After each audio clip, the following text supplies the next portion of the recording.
Okay, hello everyone. Welcome to Liam's Lyceum. It is tea time with Tim. Yes.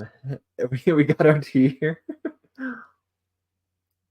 No, it's actually part 3 for the big book of Cyberpunk. Um, about a year, almost a year after part 2. Uh, Attacked almost. already. No, it's not. Look, I got my shades, Tim. I got my lighter. I don't have a cigarette though. Okay. So, but it feels cyberpunk enough. But I'm gonna take the shades off because I don't know where it is. Um, But anyways, this is part 3 of the Big Book of Cyberpunk, which I also have here, um, which is culture, not to be Yes. confused with society.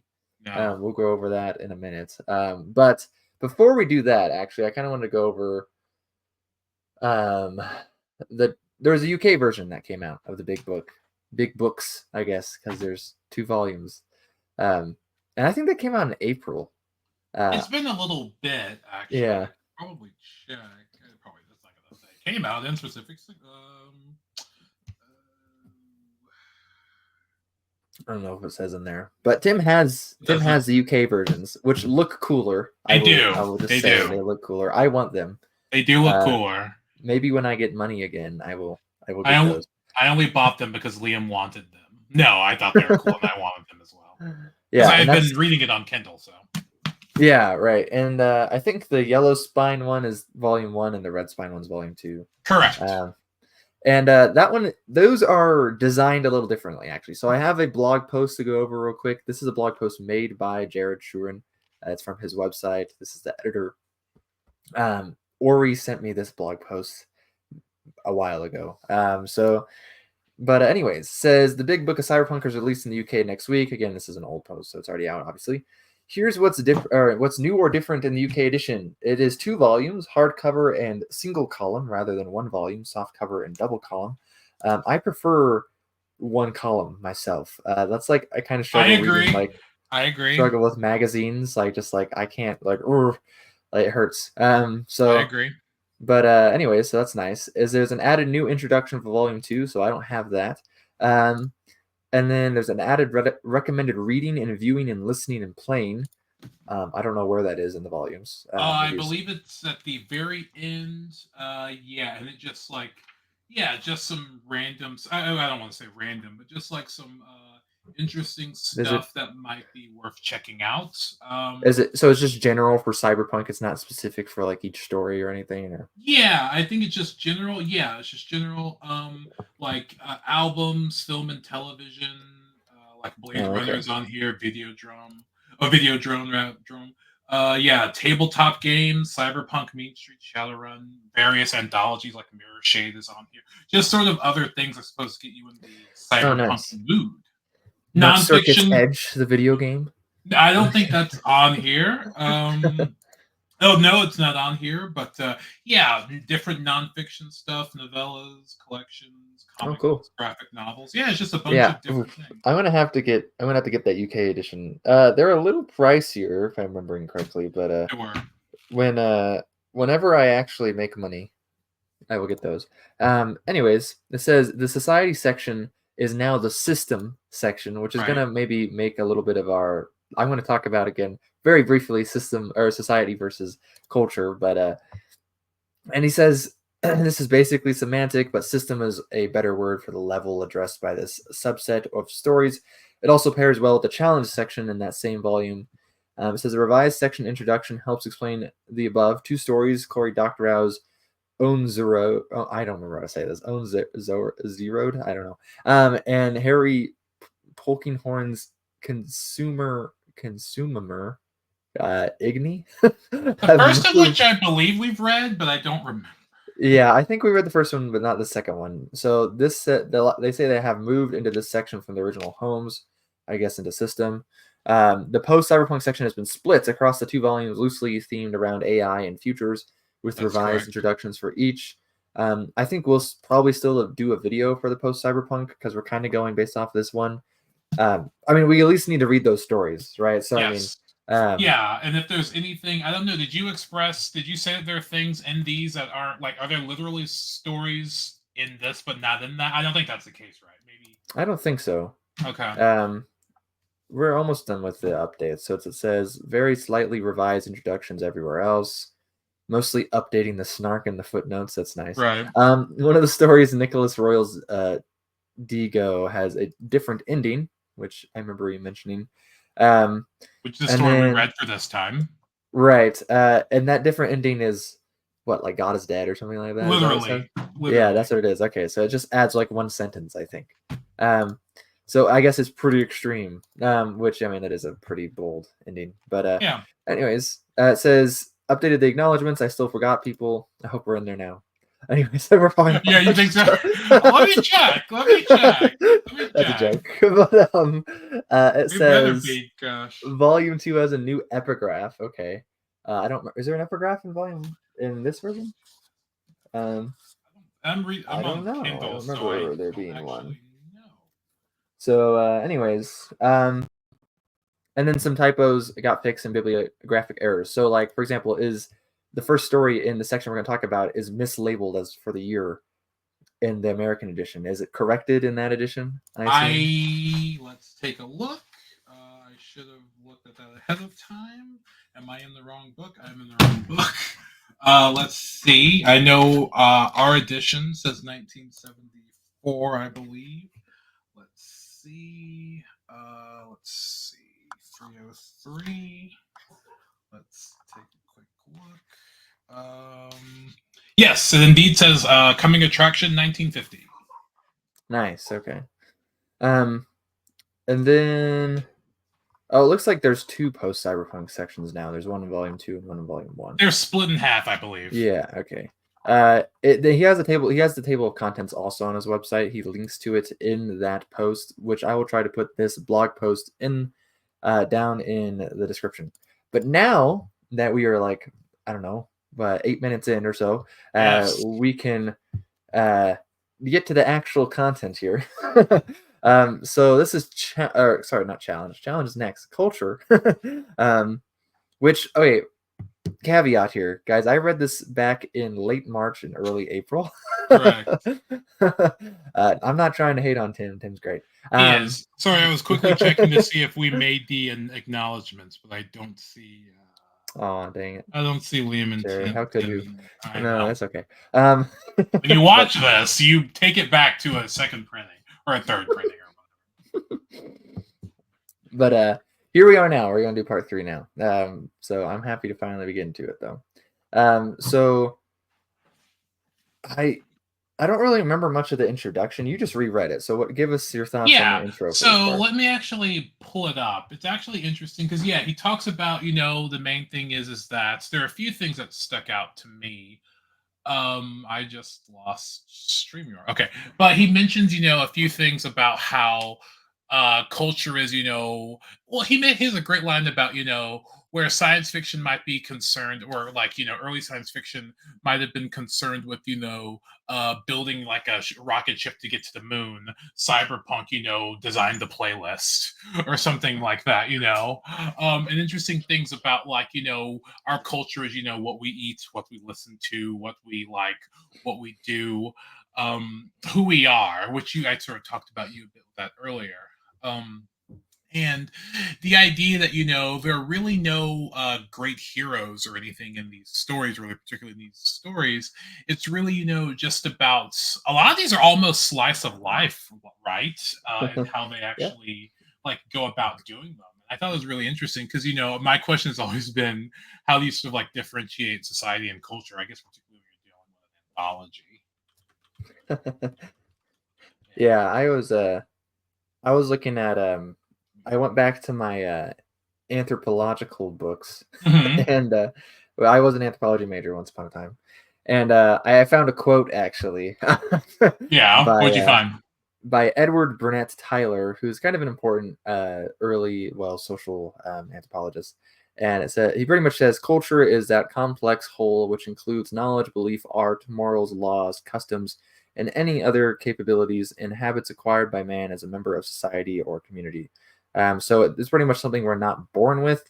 We learn through acculturation, hence the word acculturation. This is material things and non-material things, right? This kind of I would look at it. Most of the stuff I learned anthropology was through cultural materialism, which is like a Marvin Harris's thing. This is much of an aside. We're not going to talk about this, but just like Marvin Harris, it is the cultural materialism thing. It's very much about the evolution of culture to become more complex. It's etic and emic and structure, infrastructure, superstructure. It's actually largely a Marxist based theory, but then if you look at society itself is really just this identity of like polity, of group, of socioeconomic system, right? That's shared. And so a society can have more than one culture, Right. and so I kind of like that he switched society to system. Right. Yeah, and which I think he says actually fits more so, with the idea about culture coming next. Yeah, I mean, I have it here. Cyberpunk's understanding of culture is an extension of its appreciation of human affairs. These are not stories of grand transformation or epic heroism, despite the unusual settings and speculative conceits.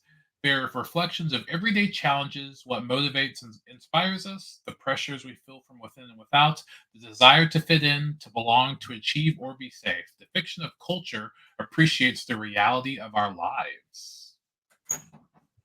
It's very nice. Yeah, and he just talks about sort of and different Totally. aspects of culture, like music is going to show up a lot, consumerism, journalism, and media, and all that thing. Yeah, Sort of yeah, captivating things.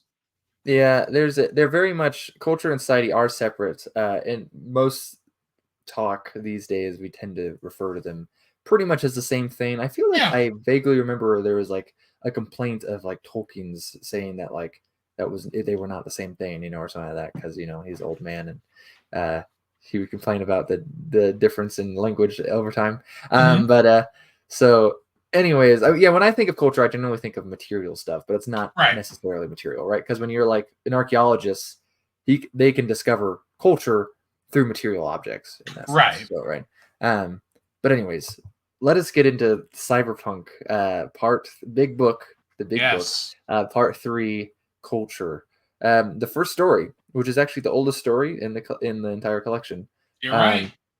And I should note I've read a decent amount of Cyberpunk since then, since it's been about a year. That one of the stories I read was Never a Woman Born. And so if that was included in this, it would be actually older Yes. than Library Story here. Yes, but it would be. Yes. Is it Never a Woman Born or No Woman Born? Oh, I think it's Never a Woman Born. Okay, that's probably right. Or No Woman Born. You're right. You're Okay. right. Because I'm trying. Maybe I'm thinking.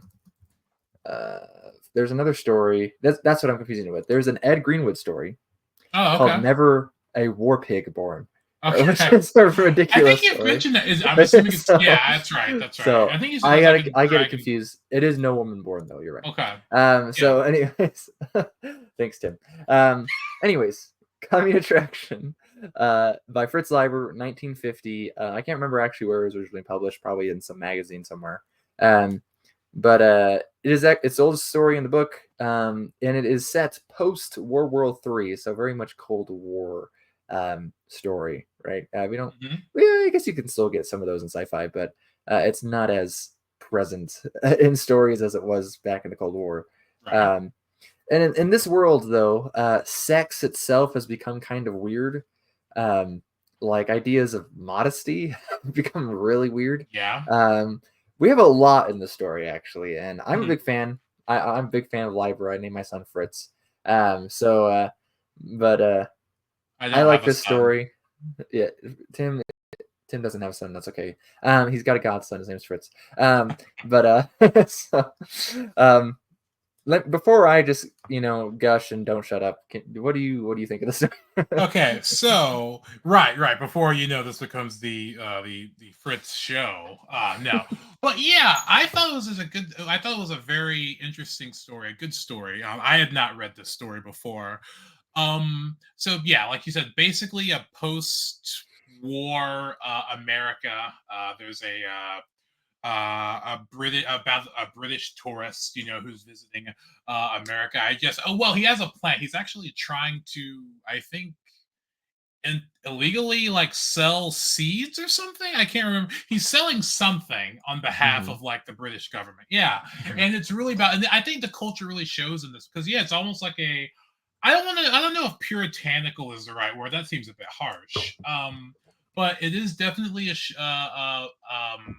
story that's like focused a lot on modesty. Women are pretty much forced to, it's sort of appropriate for women to wear masks at all times to Hmm. cover their faces. Right. But And they it's, don't really have to wear anything else. They have to wear right. masks, but they can pretty Yeah. much be naked otherwise. Absolutely. Yeah, and it's a character sort of like the main character, I can't remember his name, is sort of like dealing with that, and sort of like this culture of where, in which he mentions that this is an American thing, people in England aren't, women aren't wearing masks and that sort of thing. But yeah, and it's a really interesting sort of like story about like, I wouldn't call it culture shock, but the idea of like going there and there's like that mixed with this weird sort of like machismo type thing with like wrestlers who are sort of like very popular to Yeah. watch. But at the same, yeah, but it has like that post-war stuff. Like there's a lot, like the radiation levels are incredibly high, and you have to, like essentially like it's like the sort of like it's very the radiation levels are high. You have to sort of watch your intake. You have ways to Yeah. determine that. I don't know how I feel about it being a cyberpunk story though, but I can see why it would. I can see the argument about why it would fit. Right. Yeah. It has some. Well, I think as a short story, it definitely fits this culture thing because Mhm. like you mentioned, it's not so much culture shock, but you get to see this culture from an outsider's perspective. You do kind of get some British humor, You do. like this, like kind of like hit him on the chops and he'll be fine type of thing. But it's really weird. Like it's just like the culture itself is just odd, right? Like and it is kind of punky. Okay, if you remember, the story actually starts with this guy walking on the street and this car with hooks That's attached to its right. side to catch skirts Yes. pulls up Punky. on the Yeah. curb, right? So like that comes off as punk to me. Um, and there were punks around, I believe, in the 1950s. They're not the type of later Sure. punks, but Right. Right. Right. but and it's weird. There's even like a moment where there's electronic music. He mentions that I think in the restaurant. That's Um, right. That's right. and there's microwaves also in the restaurant, which are very uncommon in the 1950s, mind. Right. Um, and again, there's the mask and there's wrestling. It's kind of like a weird thing where like society likes to beat up women. Kind of, it almost comes off slightly feminist in that sense. Yeah. Which Leiber wrote some other stories that are kind of in that vein around this time, like The Moon is Green, which is kind of getting on the whole like hysteria thing that women often get labeled with. Mhm. Um, and yeah, it's got some weird stuff in it though, right? For example, like the Empire State Building's like half gone, if I'm remembering Right. correctly. Right. Right. Right. Like, I believe the moon is colonized, or maybe I'm making that up. yeah, there's bases on the moon or There's something. bases on the Um, moon. New York, I Um. think there's neighborhoods called like Heaven and Hell, if I'm remembering Yep. correctly. Yeah. So And I'm trying to think like, and then also the ending is, I mean, it's I don't know, tragic is the right word, but obviously, he finds out that he's just like he's very frustrated and upset at the end because he felt that he was like saving this woman, come back from right. being a travel man, and she wants to sort of stay, almost as if this woman has potentially done this before, and she's just Hmm. like just sort of like a part of this sort of system, and just sort of maybe frustrated, maybe not, but um Hmm. yeah, Yeah, just caught up in it. it's an interesting story. It's one that I've reread it several times. It's one of my favorites for its Liber stories, and I just think this is a good example of Liber being really weird. Mhm. Like and like kind of like, this is a little odd, Fritz. I don't know what you're doing here, but I mean, but it's got some like cool stuff in it. In fact, when you mentioned the end, he gets slapped by the woman, and she's got razor tips on her Yes. fingers, like Molly Yes. Millions, kind of. Yeah. So like, and I know Gibson is on record for saying he was a big fan of Leiber, and that was like one of the big guys he read. Interesting. Okay. In fact, in the introduction to Neuromancer and most of the introductions for Neuromancer, I think he gets on the idea that most people say, "Oh, I got this from like new wave stuff," but in reality, I liked Bester and Leiber, who are kind of like straddling the old and the new wave stuff. But Right. Yeah. so yeah, I And don't know. It's pretty cool, I think. it's good. And I believe, I'm speaking of weirdness, is I hopefully I'm not forgetting running this together with No Woman Born. But isn't there like you can watch television and like you can like put your hands in like these gloves in the television and Yeah, like I think am I yeah, I think making that's in that this up? one. I Yeah, think and then that's in like this you one. yeah, you can like have like audio sensory stuff You like can you can like like hold put the hands of the people in yeah, the yeah, I remember that. You yeah. can there's like little gloves, which sounds funny. Yeah, that is Yeah. interesting. And then there's like, but yeah, like you mentioned though, it's kind of like a horrifying like. I think it compares like the pulling the mask off the woman is like when you lift a rock up and you see worms in the dirt, Yes, literally right? that's great And great description. Yeah. yeah, I was like, man, this is good. I love Lifer, but I mean, like, Yeah. so At the time long ago, this may have been it's been however long. This may have been my first library story at the time, but I don't know for sure. But it might have been. it might have been, yeah. It might I have mean, been. Yeah. But that okay, was a really bang up way to start the collection. That yes, was definitely one of the best ones, if not so far, but definitely one of the best ones in this section. yeah. We'll I find think out. I think as far as openings go, this has been my favorite so far. We can exclude kind of the Gernsback Continuum because that's kind of by Mm. itself. Or else it's kind of there with the Gernsback Continuum, I think. But so as far as the sections go, though, I like this one a lot. Do you think Shuren would be, and this I don't want to take forever, but do you think Shuren would be the first person to and you mentioned that Gibson being inspired by Liber and stuff, but would you consider Shuren probably being one of the first people to associate this story with Cyberpunk, or maybe not? I don't Like, really is it an know odd actually. pairing? Okay, That's a okay, that's a good question. Because I can see again, like why you it's mentioned, in it doesn't there. read like Cyberpunk, but it has a No, lot of the stuff that Cyberpunk would have. it does. Uh, so, which is pretty much the case of all these pre-Cyberpunk stories that we've Right. read, right? There's something about them that feels cyberpunky, but they don't also feel cyberpunky. So, Yeah, I'm interested to see later on if post Cyberpunky for some reason does not feel Cyberpunky to yeah, me.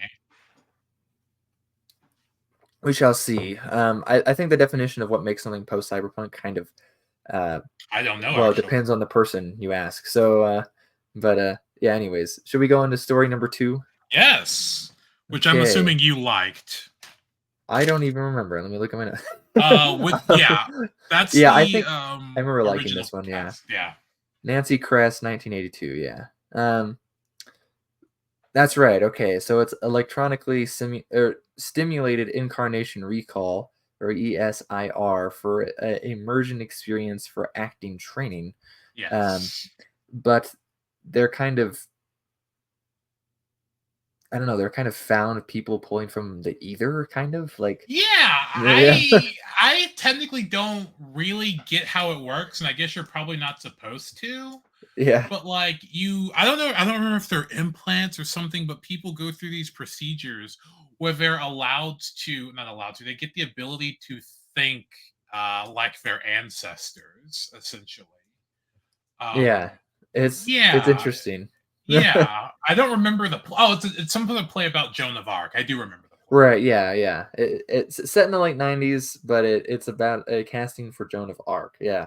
Um but it definitely it's kind of a depressing more contemporary take on Joan of Arc. Hmm. Like Hmm. depressing postmodern maybe you could say, right? Like Joan of Arc is just an abused and used tool Yeah, pretty much, right? Like it's not this character that they're hoping for, this heroic and whatnot. Um so yeah, it's not the traditional story. no, That's for sure, which is kind of inspiring, very religious too, right? So I yeah, mean like um yeah. And I like think about like I'm assuming I don't remember if it comes up in the title, but I'm assuming the original cast, like the name of it means something, because like I feel like the idea is like there is the one character, the main one of the main characters, his a woman he's interested in, essentially his girlfriend. Her name is Barbara, and I believe she's a classically trained. right. I don't know classic. She's a classically trained actress, and she's just an actress who theoretically has ability, Mhm. who is almost in competition with this woman who's really younger, who they bring in who has had these implants. So I feel Yeah. like there's an argument to be made about like art, and which goes with culture, like the idea of like art and ability, or talent, Yeah. versus technology making you think that you're Joan of Arc or It's the something. auto tune. Yeah, Anyways, yeah, yeah. yeah, and I mean, I'm sure I don't watch a lot of like old television, but I'm sure there's things like that too, right? Like I can think of like the Waltons, which John Boy, the actor, switches out later in the show, but I think like the movies, like they did later after the show was over, had the original actor and type of stuff like Yeah. that. Yeah, yeah. But also, in a sense, I feel like it might be like a tongue-in-cheek thing where with the original cast saying that Joan of Arc herself was in a role, was cast into a role, Correct. right? So it's got a lot going on. I feel like in that sense. Um, as far as the story itself, I mean, yeah, it mostly focuses on Barbara. But in Austin, I think is the guy's name. I believe so. It's been a hot minute, obviously. But so I do have a quote here, and I don't Oh. remember.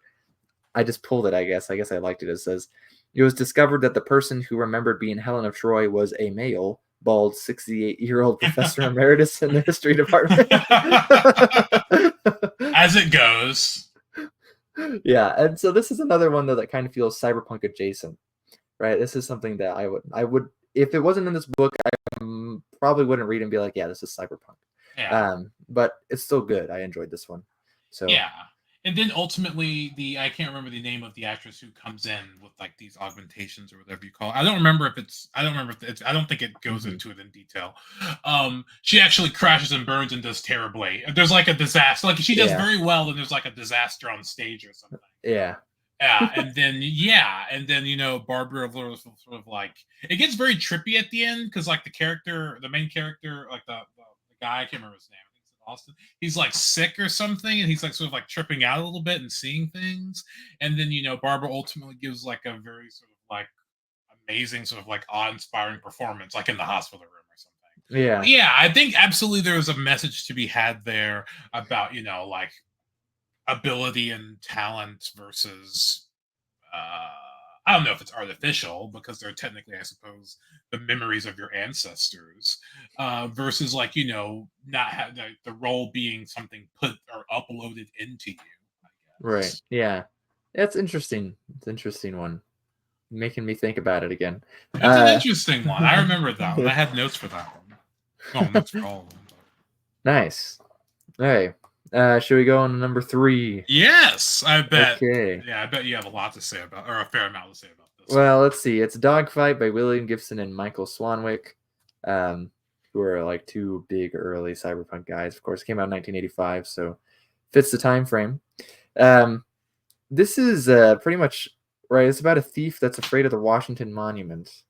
Um, so, but he meets a 17-year-old college student with perfect teeth, and mommy and daddy can afford real cheese for her to eat. That's right. This I feel like feels much more like cyberpunk, which isn't Yes, surprising. I mean, these are guys that we would say are these cyberpunks. So I've never read anything by Michael Swanwick before, or since, I suppose. I don't think I've read anything by him either. Maybe I have. I might have read a short story or somewhere Yeah. by him. I don't remember. Does he have a short story in Mirror Shades? I can't remember. He might. As a matter of fact, I don't know. I believe that I remember looking into the story just very briefly, just sort of backdrop. And I think Michael Swanwick mentioned that at the writing of his story, like obviously it's 1985, William Gibson, as we know it, wasn't the William Gibson who we have now. And I believe he said that, like, when it was advertised, his name was actually first. And he was, like, sort of like joking about, who would have thought, or who would have expected, that, like, when it came out, he wasn't William Gibson yet. So. That's interesting. Yeah. Huh. Everyone knows William Gibson now. Um, Right. but this is an interesting one. I think mostly for these brain locks, pretty much. They're kind of, I mean, they're a terrifying concept, but they're also a pretty cool, like sci-fi Mhm. concept. Right, which is it's exactly what it sounds like. There's a lock on the brain, right, restricting certain things. Right. Um, so this is a very sexual story. It is. Which there's an over amount of descriptions on breast at one point while some dancing is happening. So I remember that. but, Does it um, like a William Gibson story? You've read him. You've read quite a bit of Gibson at this point. I've read his Sprawl trilogy. So yeah, I don't remember if I had only read the first one or the first two by last time we recorded one of these, but I read all three now. I know that. So Yeah. Does it read like Gibson? Can you tell the influence of Swanwick? Not knowing his work, I guess, particularly. I'd have to go back. I think because Okay. it's just been too long. So, We'll be hearing that a lot from both of us. but I do. I mean, I remember liking it. I mean, like um, the there's like an interesting part where it has like kind of like cockfighting, but with digital planes. Yeah, they're And basically playing this. I don't know. I don't. It's technically not virtual reality, I suppose. But I guess yeah, they're essentially playing this game where you play as like World War I airplanes, and like you like mhm, battle each other. And you have your own squadron, and you're fighting against each other. yeah. Hence And the yeah, title, right? dogfights. Yeah, Yeah, and there's yeah, like a big culture around it, and it like I think a big point is that like it enables like these disabled veterans or fighter pilots to still be sort of like involved, sort of like to travel the skies and stuff, and yeah. the So modder guy gets caught up in it. a nice piece of technology, right? Good use there, right? Yeah, Um, sure. it does have a sad ending though. Yeah. But we'll not get too much into it. But I remember it being pretty sad. Uh, but and I also not like this. Speaking of culture, I like the detail. It's not just a Chrome world. I mean, one thing in particular stood out to me.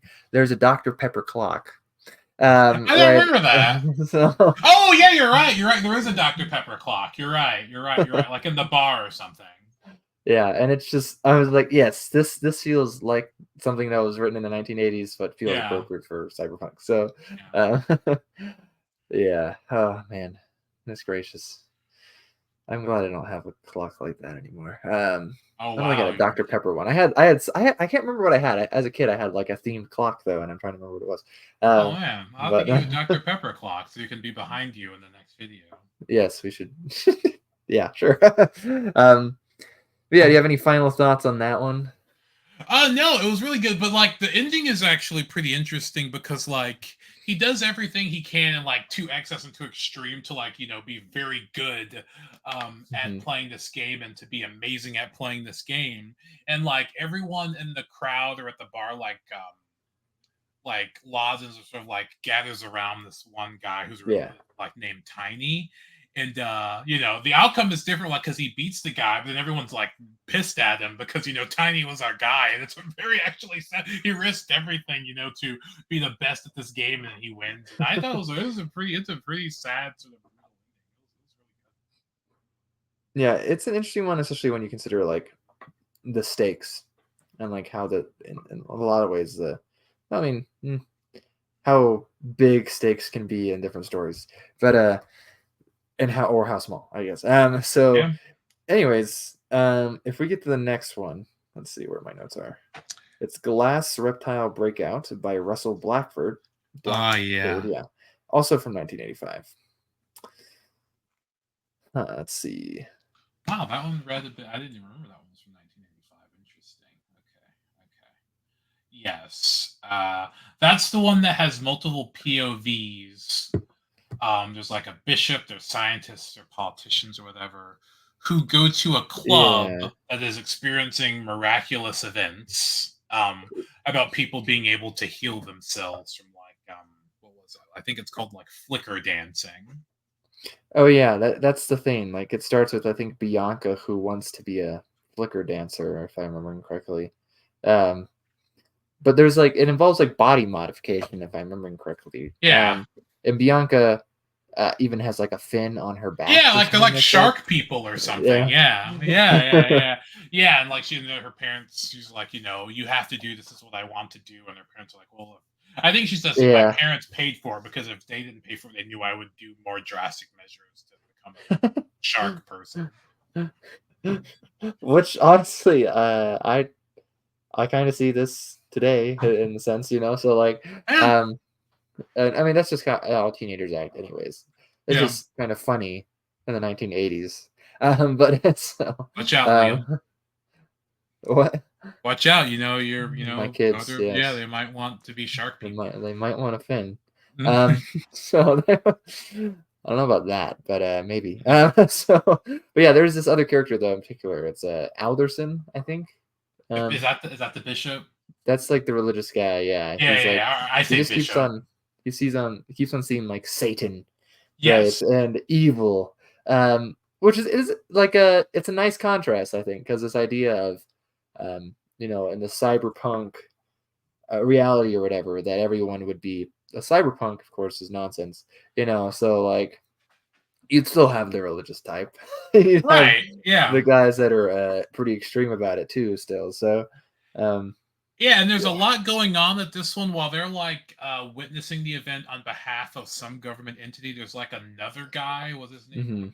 What's his name? His name wasn't Beakers, was it? I can't be thinking about that. I'm probably Yeah, I don't remember. There's a decent There's amount like of characters. It's kind of like yeah, a vignette of a scene, yes. but with several different characters are getting their point of view. Yeah, and he's So, like some spy working from like another entity trying to sort of mess up this show because yeah, there's a bunch of stuff going on. There's like a guy who's cutting because yeah, they cut themselves and then like whatever augmentations or procedures they've done makes them like heal quicker.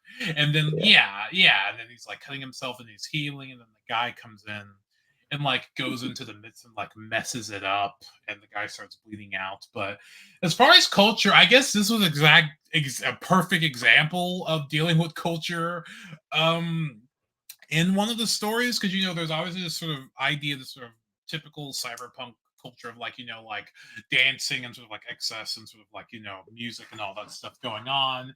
Then you have these quote unquote like stiffs who are watching it because like what is this going on.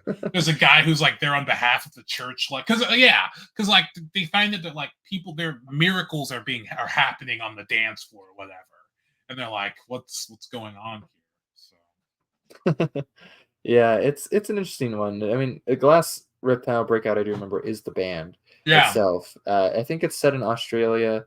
Um, I believe but yeah, I so. remember there's some weird stuff at the end. I think there's even like an evil sorcerer type of thing going Yeah, on. that's yeah, Uh, yeah. There's something going on where he's trying to like, yeah, he's trying to like, what's the word I'm looking for? Sabotage like the performances, which actually yeah, kind of happens, and like his dark evil tendrils like don't stop working, and then he runs away into the darkness.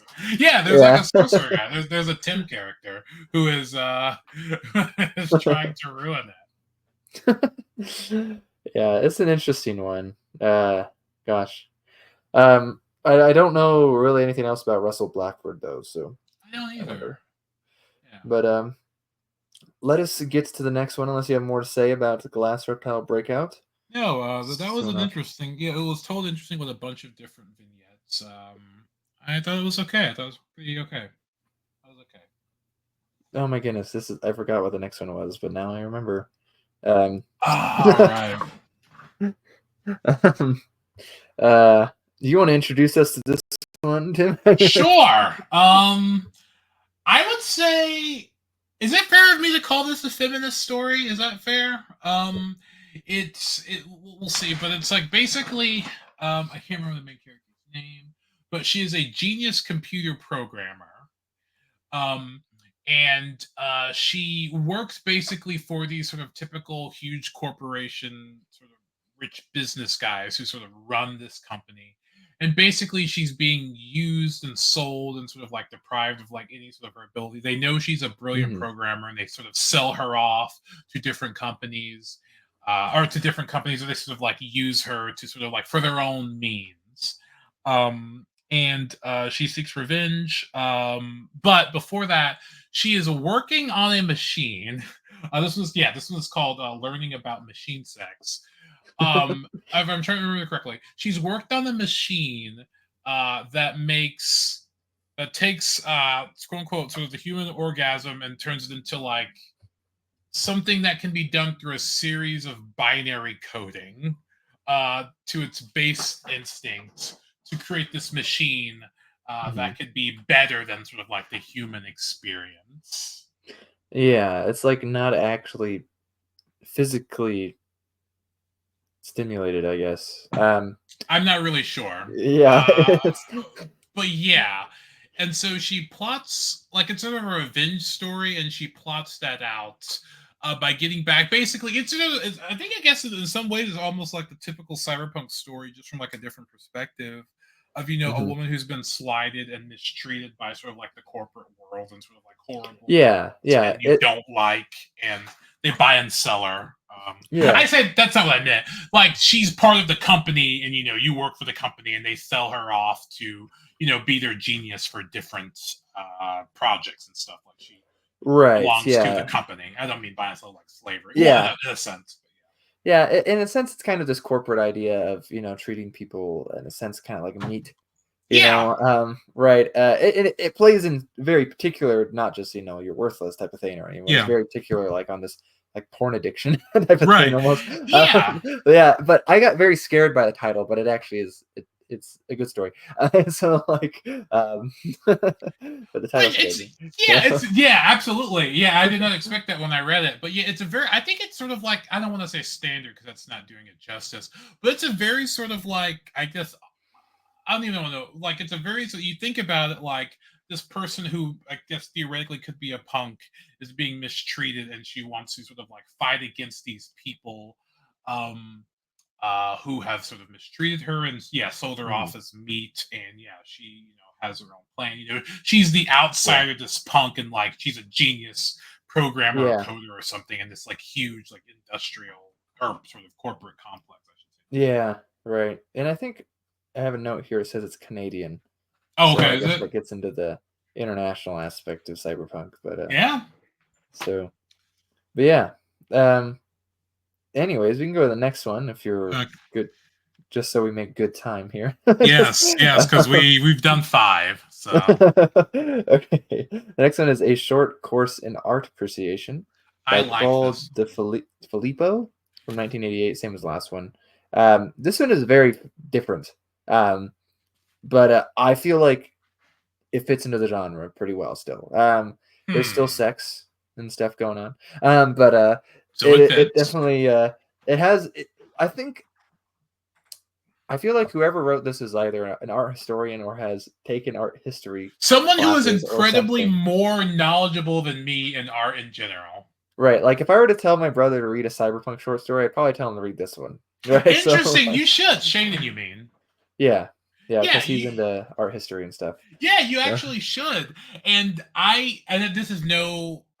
this is nothing against Shannon. I did not like the character. They're very sort of snooty, I think, and sort yeah, of like full of themselves, I think, which is fine, which is how it works.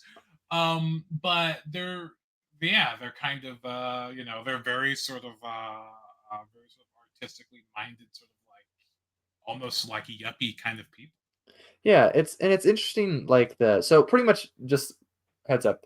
If I remember correctly, it's through a drug, right? But if you take a drug, this drug will change your outlook on reality. You will see things in the way a certain artist, their certain style, pretty much I how they can't. Yeah, draw things, right? It I starts with believe it's a Vermeer, I pill, but believe. I don't Yeah, remember. Yes, you're right. right. So it starts with Vermeer. It goes into like Matisse. Vermeer is way better than Matisse, but anyways, and but it even like it mentions a lot. Goes very briefly through a lot as the story goes on, and it's about him and his girlfriend, if I'm remembering correctly. Correct. Um, but it even mentions Frazetta, which I I thought was was gonna really bring. cool. Yeah, I was gonna Yeah. see if you brought that up. That made me chuckle. I liked that. But and to me, it kind of seemed I don't know. It's been a minute since I read this, but I don't know if this is what he was going for, or if this is what my thought was when I read it. Was that it kind of seems like just the postmodernist idea of we lost the script. Okay, Yeah, like where is the path here?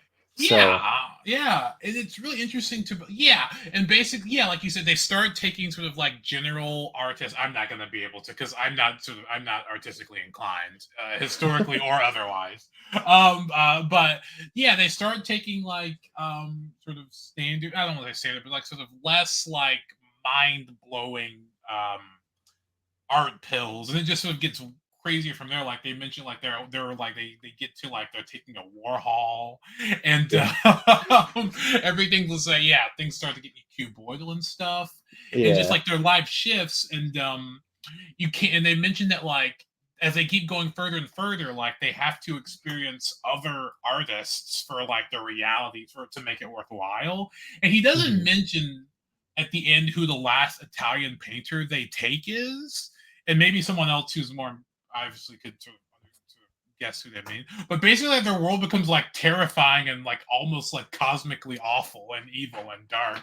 And he's like, I need to get out of this, and they have to like, and he's like stuck in like this like nightmare. And I believe he leaves his partner in that situation. See, I don't remember that. I wonder if my brother would know Yeah. the artist. I wonder if it's like one of those fascist like cubist stuff. Anyways, I'm like, but uh, yeah, it's an interesting one. Um, goodness, I mean, I could see like a Goya being terrifying too. Yeah. But Yeah, yeah, yeah.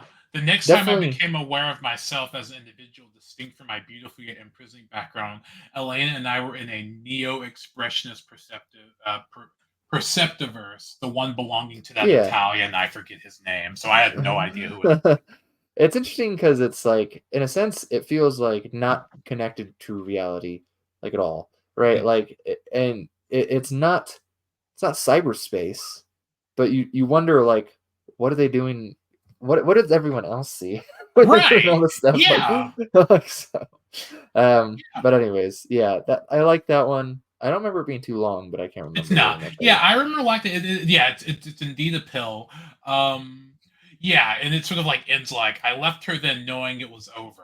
Besides, there was something else I had to find, the pill with my original name. Because I Yeah, mentioned like you have to like go backwards to go forward. You have to like you yeah, have to like reset your reality by taking the pill, like going back and yeah, yeah. That's it. I like this one. I like this one a lot. I like that So one too. I'd be curious to know what your brother actually thinks about it yeah, actually. I might message him about it.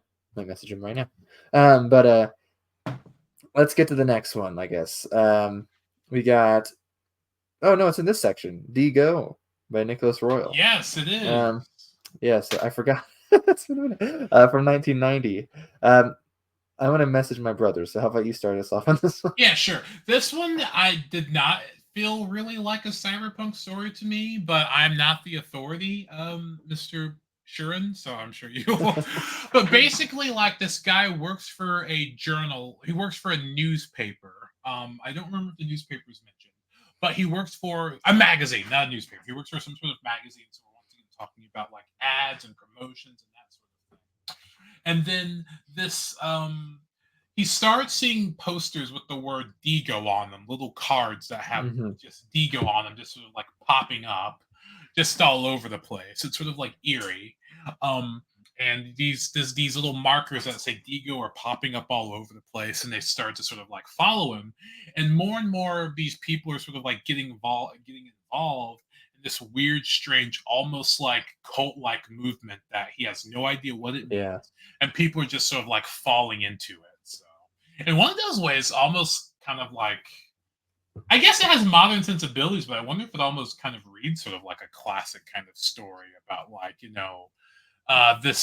this guy who just wakes. It's almost sort of like Twilight Zone-ish to me. Like this guy like wakes up and you like there's like these random little posters everywhere that say Digo on them, and like ultimately yeah, he's like, why is this everywhere? Why is there like a Digo marker in my parents' house? Why are they yeah. buying advertisements? Right. It kind of seems to be making fun of the pack tribal mentality of humans. Um, Yeah. Also is very heavy in the similar vein, I guess you could connect a vein on religion itself. Right? The Yes. Digo is Yeah. obviously God in a weird way. So and the final lines being God is dead, of course. But Well, it definitely doesn't. the added final line, the Yes. exclusive final line, I should say.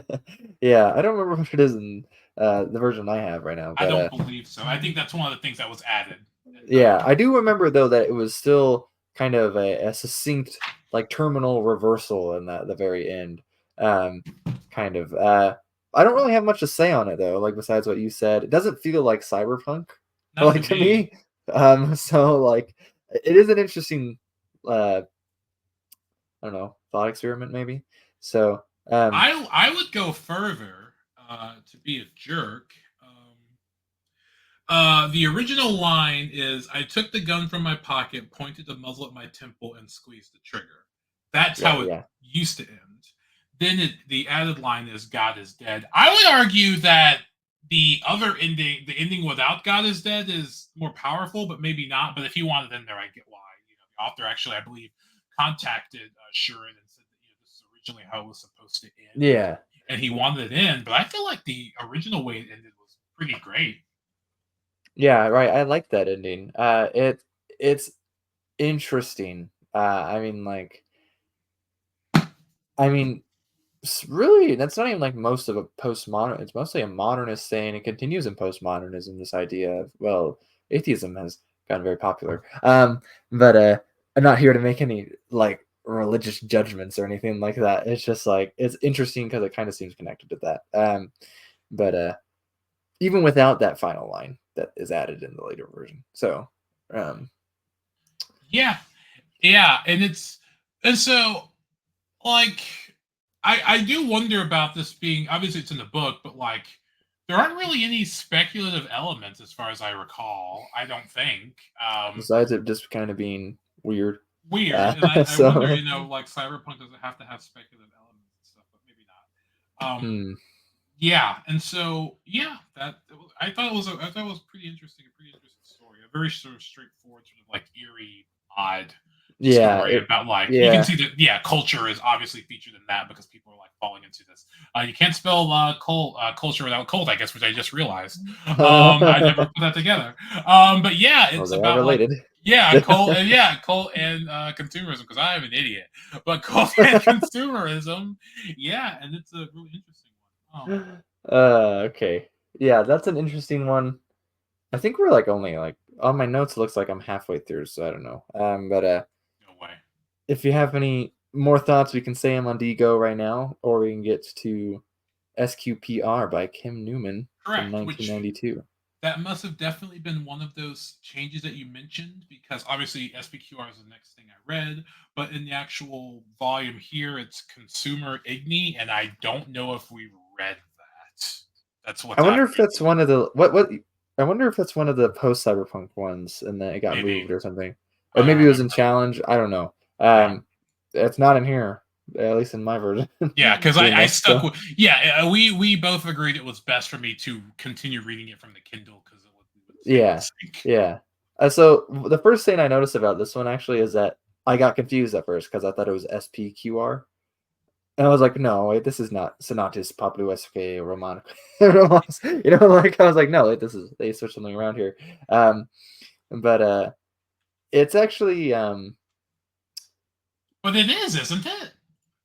it's SQPR, which should Oh, is it? I just noticed that right now, actually. You're right. I was so confused. You're right, actually. I just realized that because I was like, I don't know what the title means.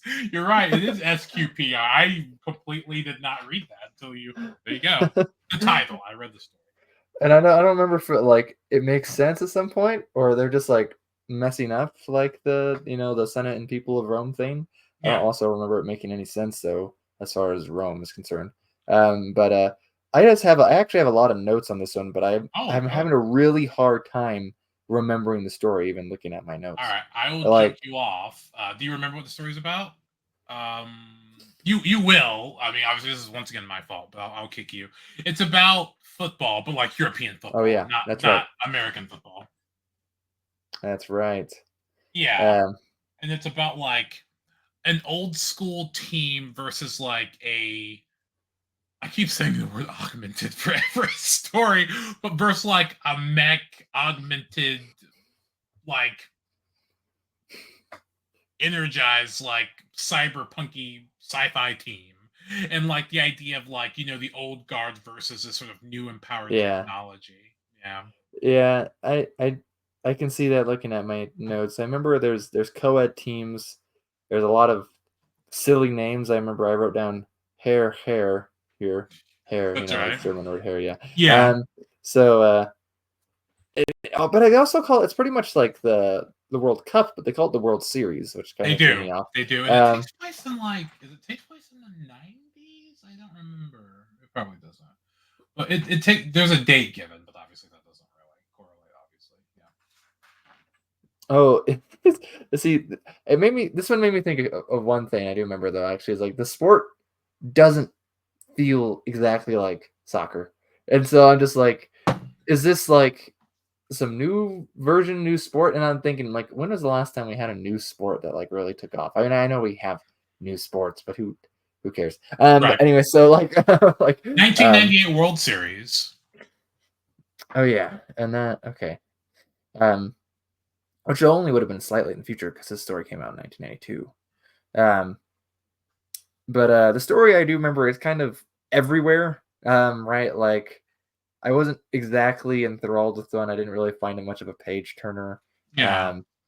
I do think it has some quotes that are interesting, right? Hmm. There's he lived in shadows and spoke in scripted dialogue, or everything's a soap, which is like a soap opera, obviously, right? Yeah. Like, but like, and that's like, okay, I can understand those. There's one though that is like, I wonder, it's just like touching on like racism. And it says when he said ape ugly splodge meant black. And I was like, Yeah. Yeah. like, Well, yeah. Once again, we have like, this, like you mentioned with the shadow, whatever, this big guy who owns like a television network who you find out behind the scenes is sort of like controlling the narrative because it makes good mhm, TV or good news. And like the highlight, the middle, the sort of centerpiece of this mhm. is like this story about like this underdog, like coach guy who is coaching a run down on their luck team against like this big, huge, futuristic, augmented team, and the old dogs versus the this Yeah, future and technology and all that stuff. yeah, it is it's an interesting one. What do you think it's? Do you think it's cyberpunk?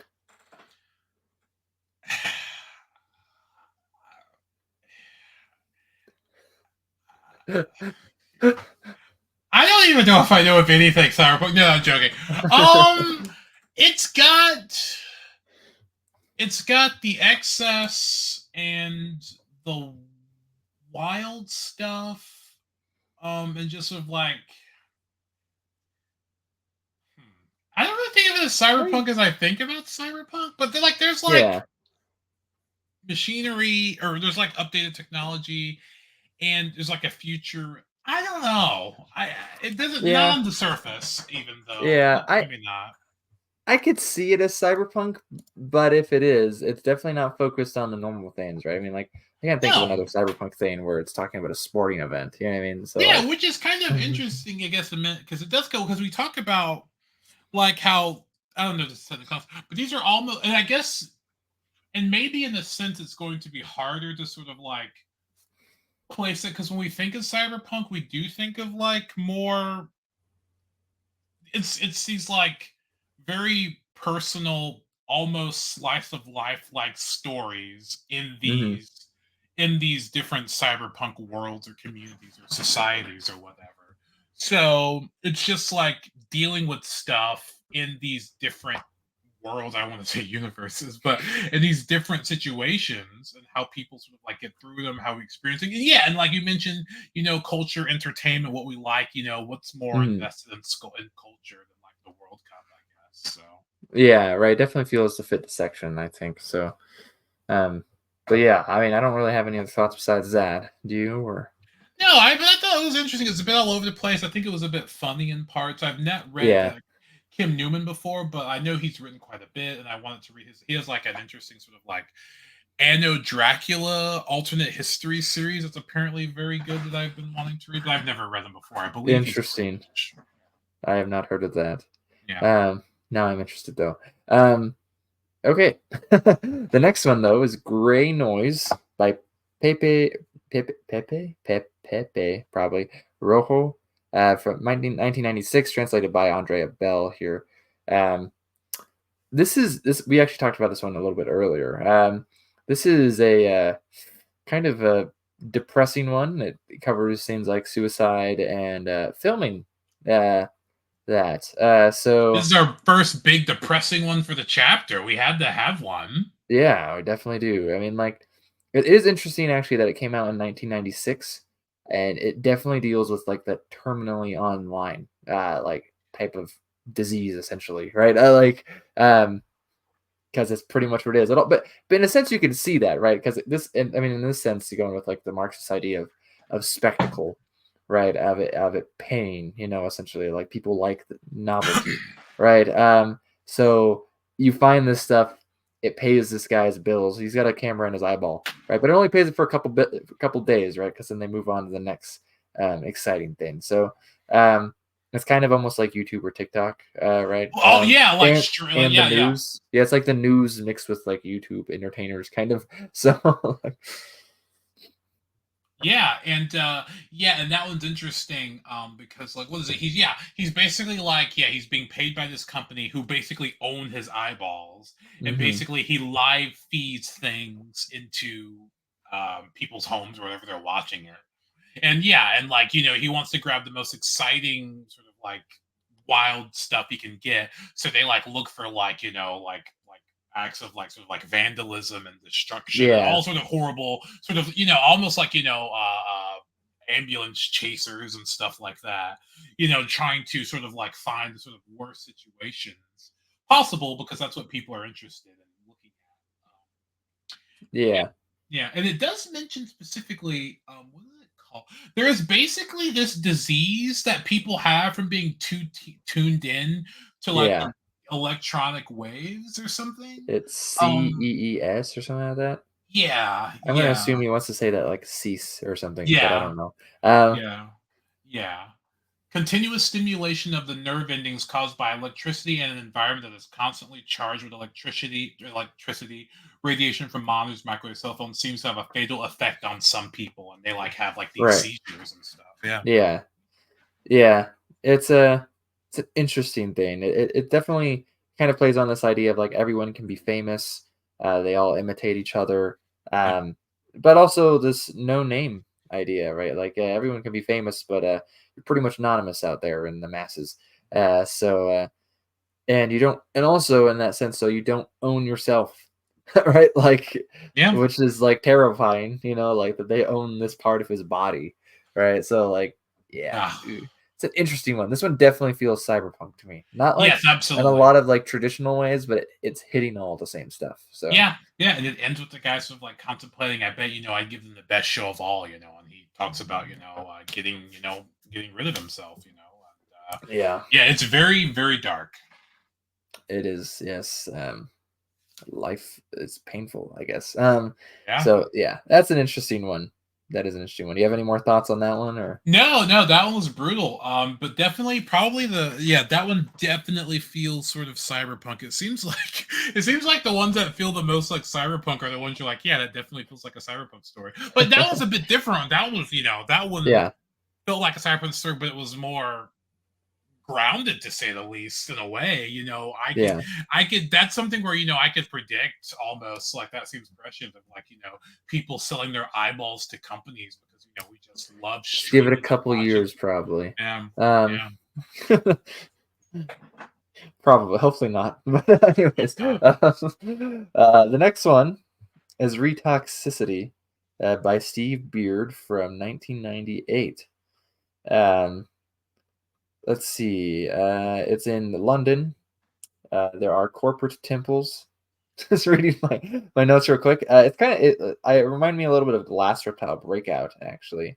Yes, I Uh, got them confused when I was there's remembering them before there's the a I think it's trailer. called Voodoo Ray here, man. But Yeah, she's like a DJ yeah, person. Yeah, that one was it. Yeah, this one definitely feels like you would think of sort of like the excess and flashing lights and pulsating music and yes, confusion of whatever is going on in this it's like story. Yeah. Batman Beyond or something. Anyways, and Yeah. it's coming out around the same time, probably.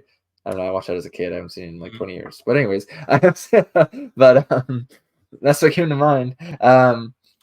It's funny though, because yeah, it's about his party. Personally, I didn't really find the party that interesting to follow. No. I mean, it does have some hard hitting phrases within, some heavy words, I guess, at times.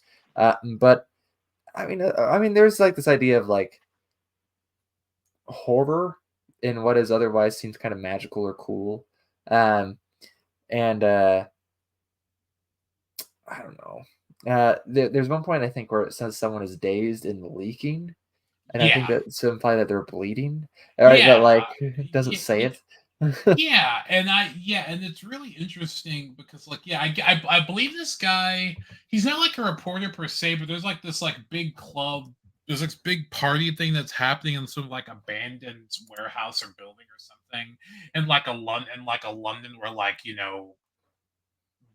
sort of like, I believe Shurin calls them sort of geopolitical mafias, or they're like fighting over control of the city or territory or something. Yeah, that's And right. like, yeah, there's this like big sort of dance rave club where like this sort of this, I guess, rebel you might call, like Voodoo Ray, who's like also a DJ of sorts, is like sort of like Yeah. running this big show. I mean, it's nice to see the music still in this idea of cyberpunk, right? I mean, because Mhm. that's kind of how the genre starts in a lot of ways, at least. But yeah, it's an interesting one. I do remember. I don't remember what the line is, but I do remember that I like the last line that it ends in a nice way. I feel like not a favorite story. Um, I have a note here that there's a surprise, Waco Branch Davidian raid illusion, which I don't remember Oh, what it is now, but I oh, like. right, right, yeah, because, like, yeah, they bust in, and then yeah, that makes sense, yeah.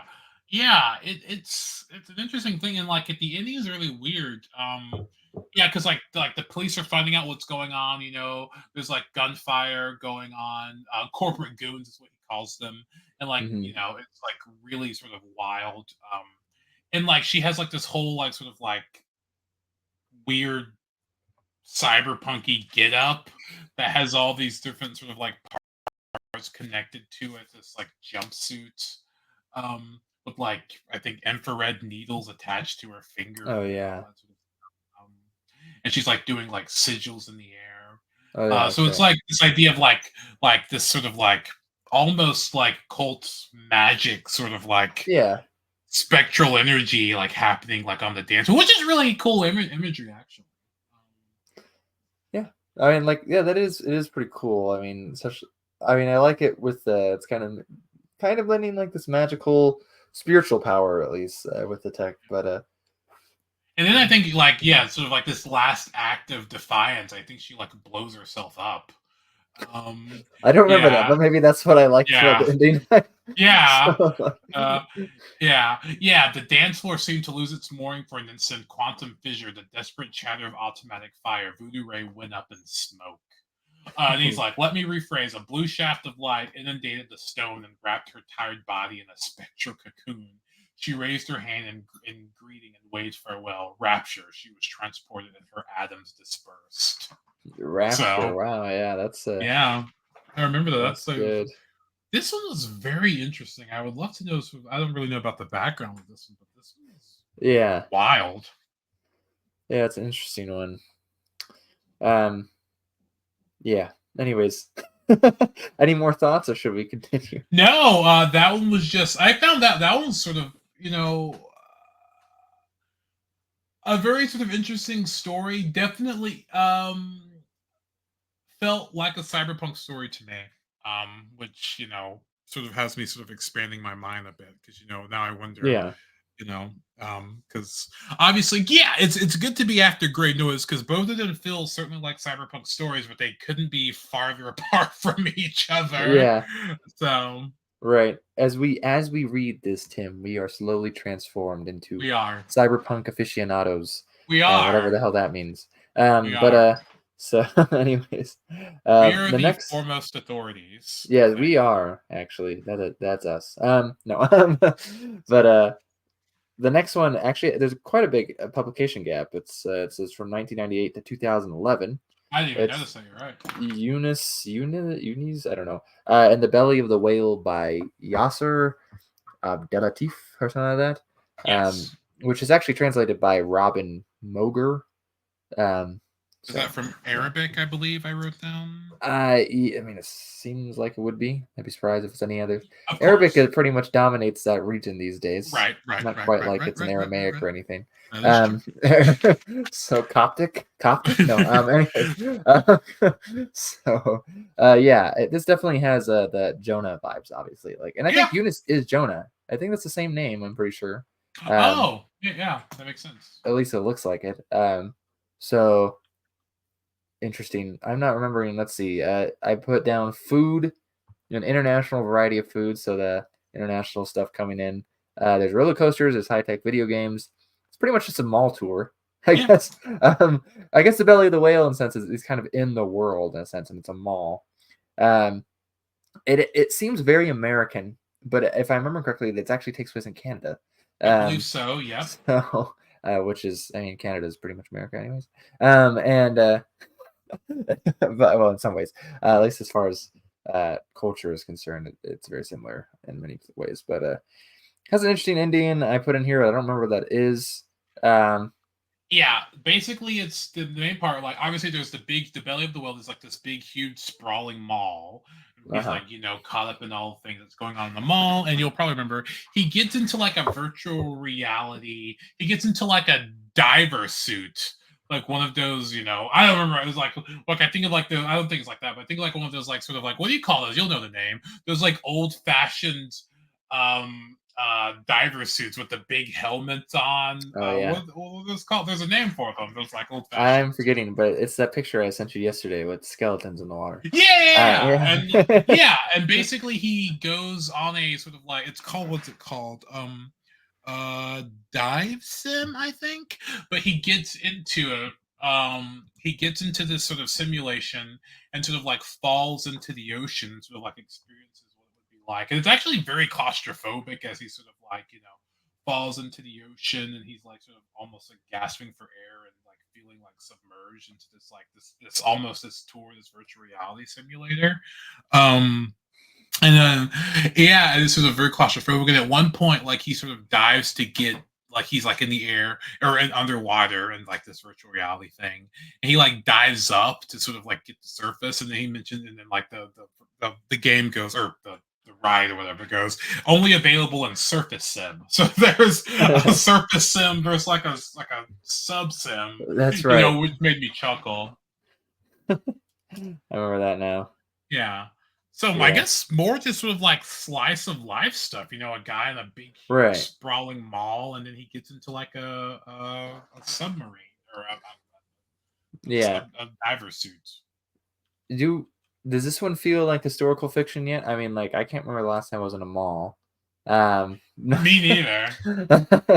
So it's funny because I feel like malls these days, this is kind of an aside.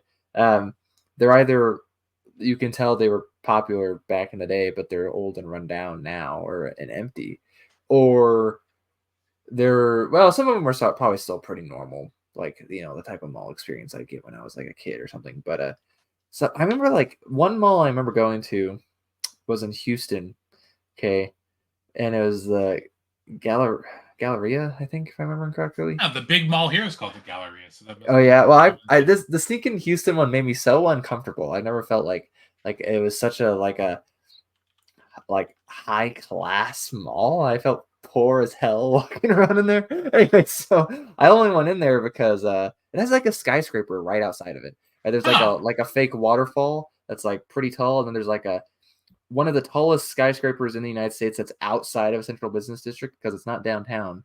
It's got like 100 stories, and so like and it's just like this huge mall, and I'm like, I felt broke as hell. Like I was a teenager, right? But like I remember, like, would wow, you this is, like go to the I do mall and like? not belong anywhere. Was this you going with your family? Would you like hang out at the mall? Because that's the thing, you'd go to the um, mall, hang out, walk around. well, this place wasn't close enough. I remember we only went actually because I was excited about the Xbox One coming out, and they had a Microsoft store in the Wow. mall, and so I Wow. went and A played Forza Microsoft 5. store. So Wow. yeah, Wow. Not an Xbox 360 and Xbox One. yes, an Xbox One. Wow. Um, Wow. And yeah, like so you haven't been I can't remember the last time I've been to a mall. So like malls almost seem like, now that we have Amazon, who goes to the mall anymore? I mean, I'm assuming. right. Well, I mean, there is one in the town over, but I mean, who cares? Anyways, so uh, And anyhow, yeah, and malls and all of that. There's another story later that takes place well, that's not really a mall, but like these sort of like big places that are pretty much only there for commercialization, and to sort of like, I guess that could be anyone. I guess that could be like a Walmart, but like mhm, these like stores that sort of like dabble in sort of different ways to commercialize and buy things and spend money. Innately does kind of feel like a cyberpunk type theme, so it makes sense why like malls, virtual reality, or so prominent in these kinds of yeah. stories. Right. Yeah, it definitely does. I don't know when malls got popular. Maybe it was in the 80s, and so maybe that seems uh like an artifact from there. Or at least in part. I don't know, honestly. Were there malls But in the 50s? there probably were. I have no clue. Yeah. We should I look found that. a blind spot in my education here in malls. Anyways, Yeah. but, um, but I remember enjoying this one. It is kind of interesting, like you said. It's like a slice of life, pretty much. So, but yeah, A lot of and that in it's culture. nice to see more translated works in this section. So, the next one is "Cinch Me, Kiss Me, Drop" by Suzanne Church from 2012. Uh, I don't remember much about this one. Wait, I is that looking the at my next? notes. Is that the next one? That's what it says in my notes. I could. Jonas in the Valley. I think you might be wrong. No, Oh you're right. no. You know, Oh, you're I can't be not. wrong. You can't be wrong. Okay. Oh yeah, you're right. You're right. Yeah. So, and I will repeat. Look, I believe for the most part, Jared Shuren said that for the most part, he was trying to pick stories that that are not sort of as popular as we often think about. But for the most part, he also wanted to pick stories that he really just generally liked. Um, and so, and I asked this as a random question. Going back, besides that Fritz Lieber story, have you mentioned? Are there any stories in here you'd read before?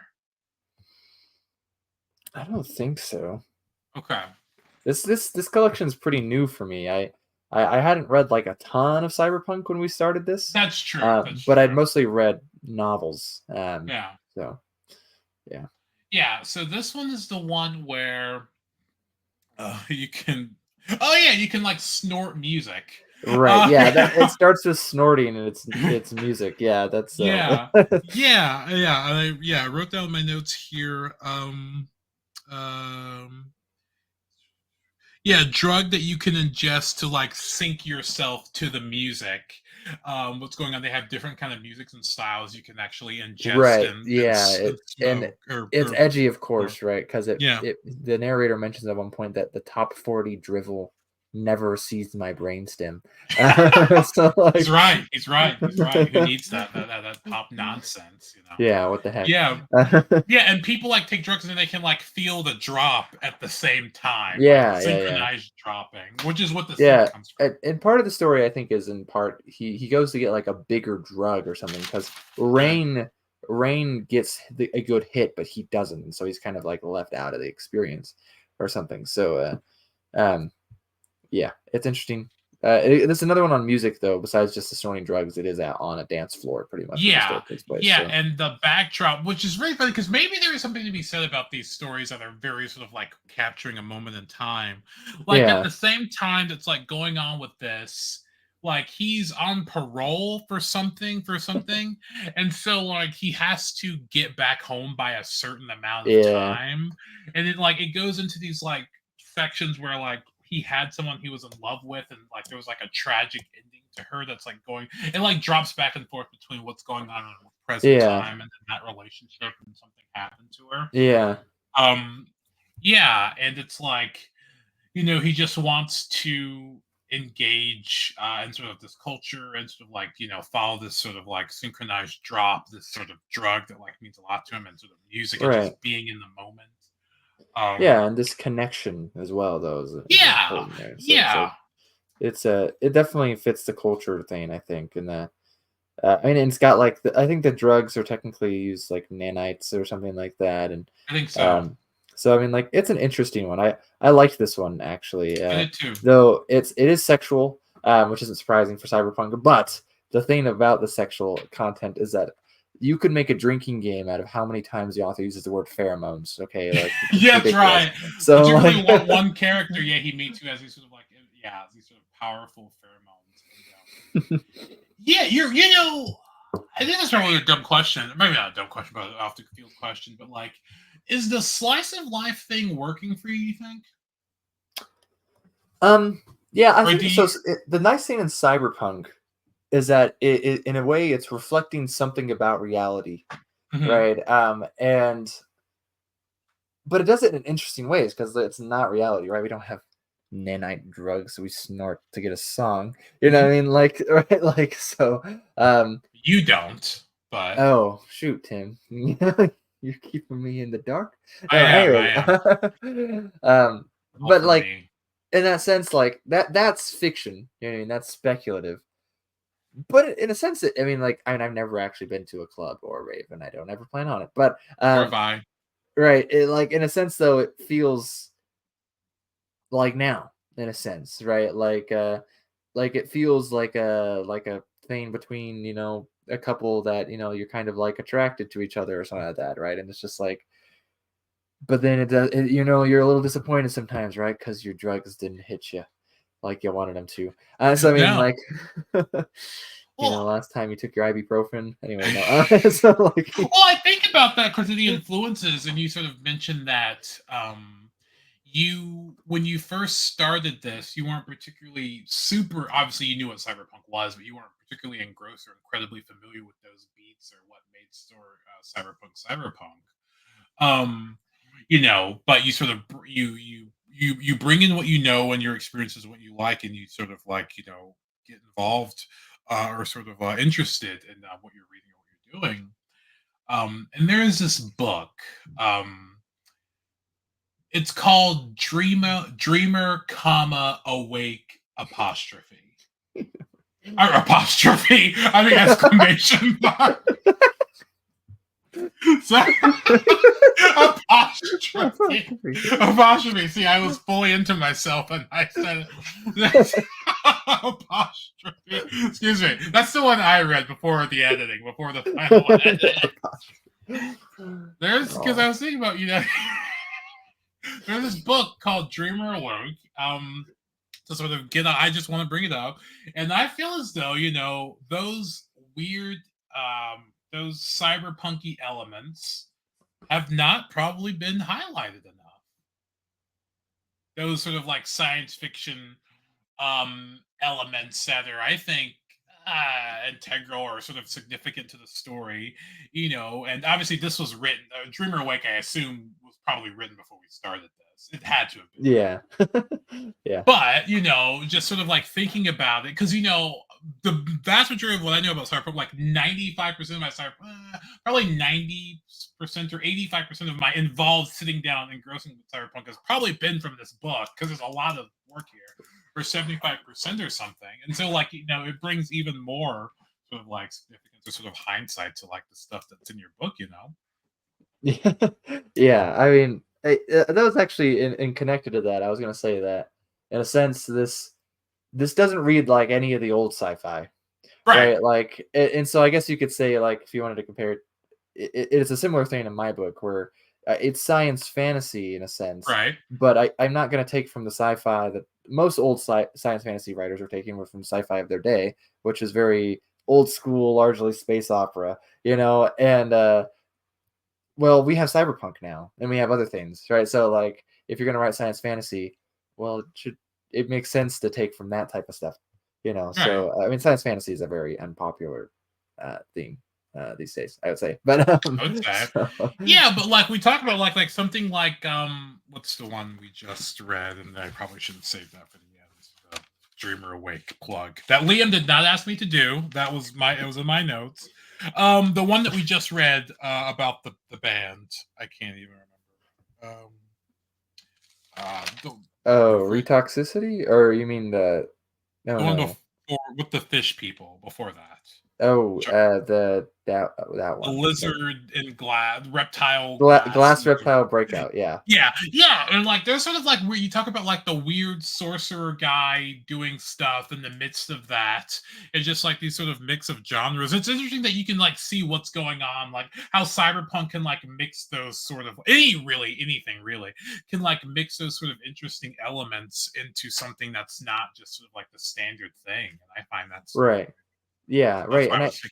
I like that. I like it when it blends, and it's like the other one too, right? When he has it's very art focused, but he mentions Frazetta, right? Which definitely not like, Yeah, as far as like recent artists go, we're not gonna That's very much the fantasy artists, right? Like represent, Which is right? funny So, because if I remember specifically when he mentions Frazetta, he was like, "We took a detour into realism," and he mentions Frazetta in the realism list. That's like made me chuckle. it's the buttocks. Anyways, no, Yes, it's, yes. that sounds like a nice time, honestly. No, anyways, everyone, I would guys take and a girls got Frazetta nice pill. butts in Yeah, the Rosetta yeah, Stone. absolutely. I would take that for that glistening and buff. Or I guess I wouldn't be. I don't know. I don't know how that works. Like if you look at your arms, am I like huge, swole? I have mighty thews, as it were. If I'm looking at, I don't know how that works. Yeah, we'll have to find out when we invent those jokes. Anyways, no, Yes. so, um, but yes, thanks, Tim, for your unsolicited plug. Dreamer, comma, awake apostrophe. Apostrophe. That's what happens when I'm full of myself Whoever and I titled that man was drunk. I was so full of myself and I delivered this masterful plug and I like awake apostrophe. That's what it should be. Yeah, it should be apostrophe. Shoot, you're right. Anyways, the next one here we Out got now. Out now. Out now. it is out now. Yes, it's true. For about a month. Anyways, the White Mask by Zedek. I don't know how to say his name. Ziu, or something like that. From 2015. I defer to you when it comes to actually like words and letters and things of that I kind. haven't looked up where this person is, and I mean, I couldn't actually guess on how to say his name. Yeah. But so it's interesting though. If I'm remembering correctly, this is one that follows it's tagging, but it's propaganda in a sense. Right, and in dying. And dying. Yeah, and like they create these, which I believe the state is okay with them doing, which is another weird thing. You're like it's propaganda, but it's like state I don't know what the word I'm looking for is. But like, the state is okay with it. They're like spray painting things, but on behalf of like, corporation, the company or whatever. And they have this spray paint, which I believe it always comes down to this. I believe nanobites is in that too. And so like the spray paint can move and come to life and do stuff. And like and it's about like there's like these artists who spray paint murals and stuff, and like Yeah. something goes wrong with the coding, and then one of the like the Dr. M, I think the whatever the Yeah. doctor like kills the creator because there was something wrong with the binary code in the spray paint, right. which I think is cool. Yeah, it's well, not him, not him being killed. But. It's paint that moves. Yeah. This is an interesting one. It is. Yeah, it's funny actually. There's a point in here where there's I don't know if you caught this reference. It's they drew a green Irish girl in red and white headscarves pleading for peace and return to the Middle East. Okay. Did you get that? What is that? Maybe I didn't. I'm trying to remember this picture right here. You know this picture? Oh, yes, I do. Actually, I did not connect that actually in my head. Yeah, absolutely. It's a famous picture. Yeah, Steve McCurry's photo of Sharbat Gula, an Afghani refugee in Pakistan, 1984. So, anyways, yeah, it was an interesting reference. I thought that one at least. But then I think the character, I think is it Adam? Is that the main character? I believe so. It's actively noted that they are a trans character going right. through a lot of. Yeah, I think it's cool that the trans character's name is Adam of all names like that. It's like that's based, or is that literally not based? so like that's like that's savage, I guess. I don't know. Say that's right. I don't know. But that actually confused me at first because it's not like overt. I was like, because it first describes Adam as seen as like a girl, and I was like, this is just like some weird like weird relationship in like a homosexual relationship or something, and then but then it's like, yeah, it's pretty obvious Adam is trans. Adam actually might be the friend who dies. I don't remember if the trans character, if the main character has a name. I could be wrong. It says that I have a character written name down here called Gaff. But that's the only other character I wrote down. So yeah, yeah. So I'm trying to remember because I remember like it kicks off like her his friend was an artist as well. And that, yeah, I put here again. You can speak about this more because you're sort of philosophical and wide ranging. I have your like death by art because his art literally killed him. So that's a very simple band's opinion of that. But. Yeah, it's a very interesting story, right? I mean, like, and you could argue, right, saying certain things like political activism, even if you're just doing like political cartoons or whatever, Mhm. could kill you. You know what I mean? Like, Yeah. I think it depends on the time and place where more like if you're going to do it in the United States today, like what are the odds you're going to get killed for your political art? Pretty low, I'd say, um, but so it is interesting though. It's definitely for a cause, you know what I mean, and but like has this cool, like interesting, like tech twist on it. So Yeah.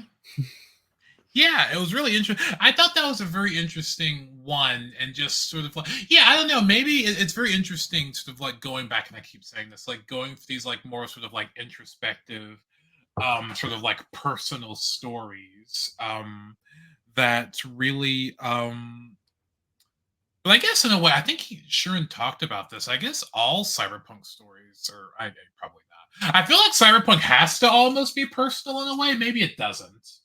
Um, but like a lot of these stories are sort of very personal and sort of like not confined, but it's all right because I think of like those. It's stupid. I'm always going to go to this, but like I think of like in a way like the sword and sorcery thing in a way about like how sword and sorcery is sword and sorcery because it's these very sort of like closed in.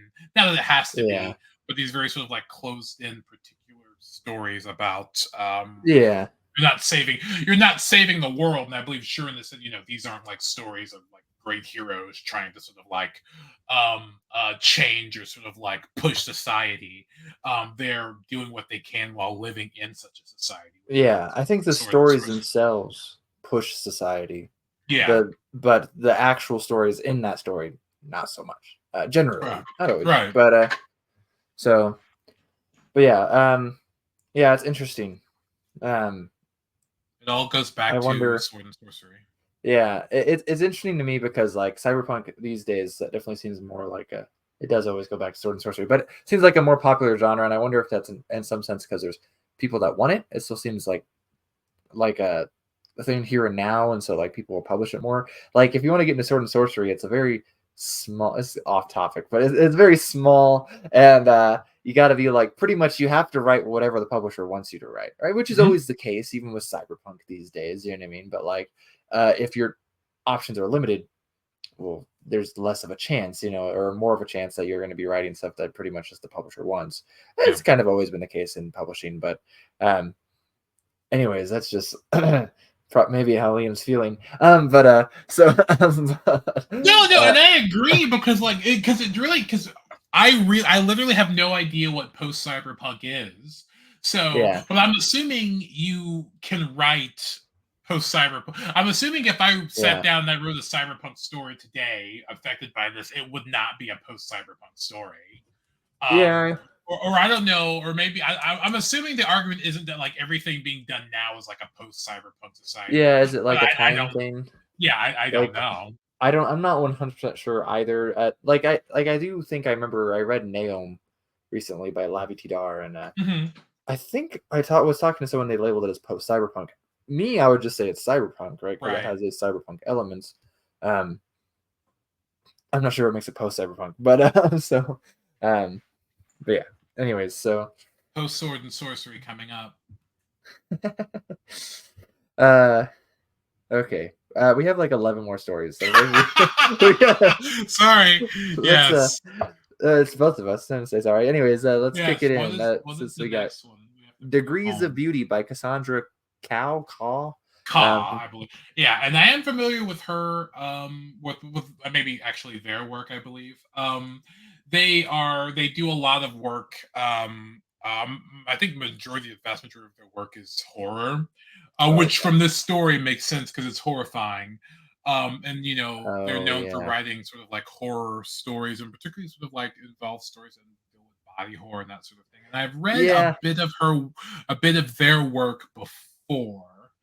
Yeah. Um, This is a so that's interesting because this one is definitely more of a horrifying one. Like it's a okay, it's pretty much on the need to be beautiful or physically attractive, right? Like kind of like Instagram or TikTok would have you, think or something. But Cosmetic it's worse in surgeries. a sense because it's not this so much a public pressure, societal pressure, but it's actually pushed on this character by the mom, um, right? It's kind of like the kid fashion show type of thing, right? But Yeah, beauty so pageant stuff. Yeah, like beauty pageant yeah, stuff. yeah. I don't like this one in a sense just because it's horrifying, Yeah, of but I think it course. does a good job. I think you say Caw, yeah, I think Caw does a good job here. So, but I don't really have much to say besides that. Yeah, it's horrifying. So Yeah, and like yeah, this one is very interesting. Yeah, this one is it's not very long either, but yeah, this one is mhm. just horrifying and like going through and doing all these sort of like more and more and like the cosmetic procedures for her daughter just like increasing, getting more and more involved. Yeah, Yeah, and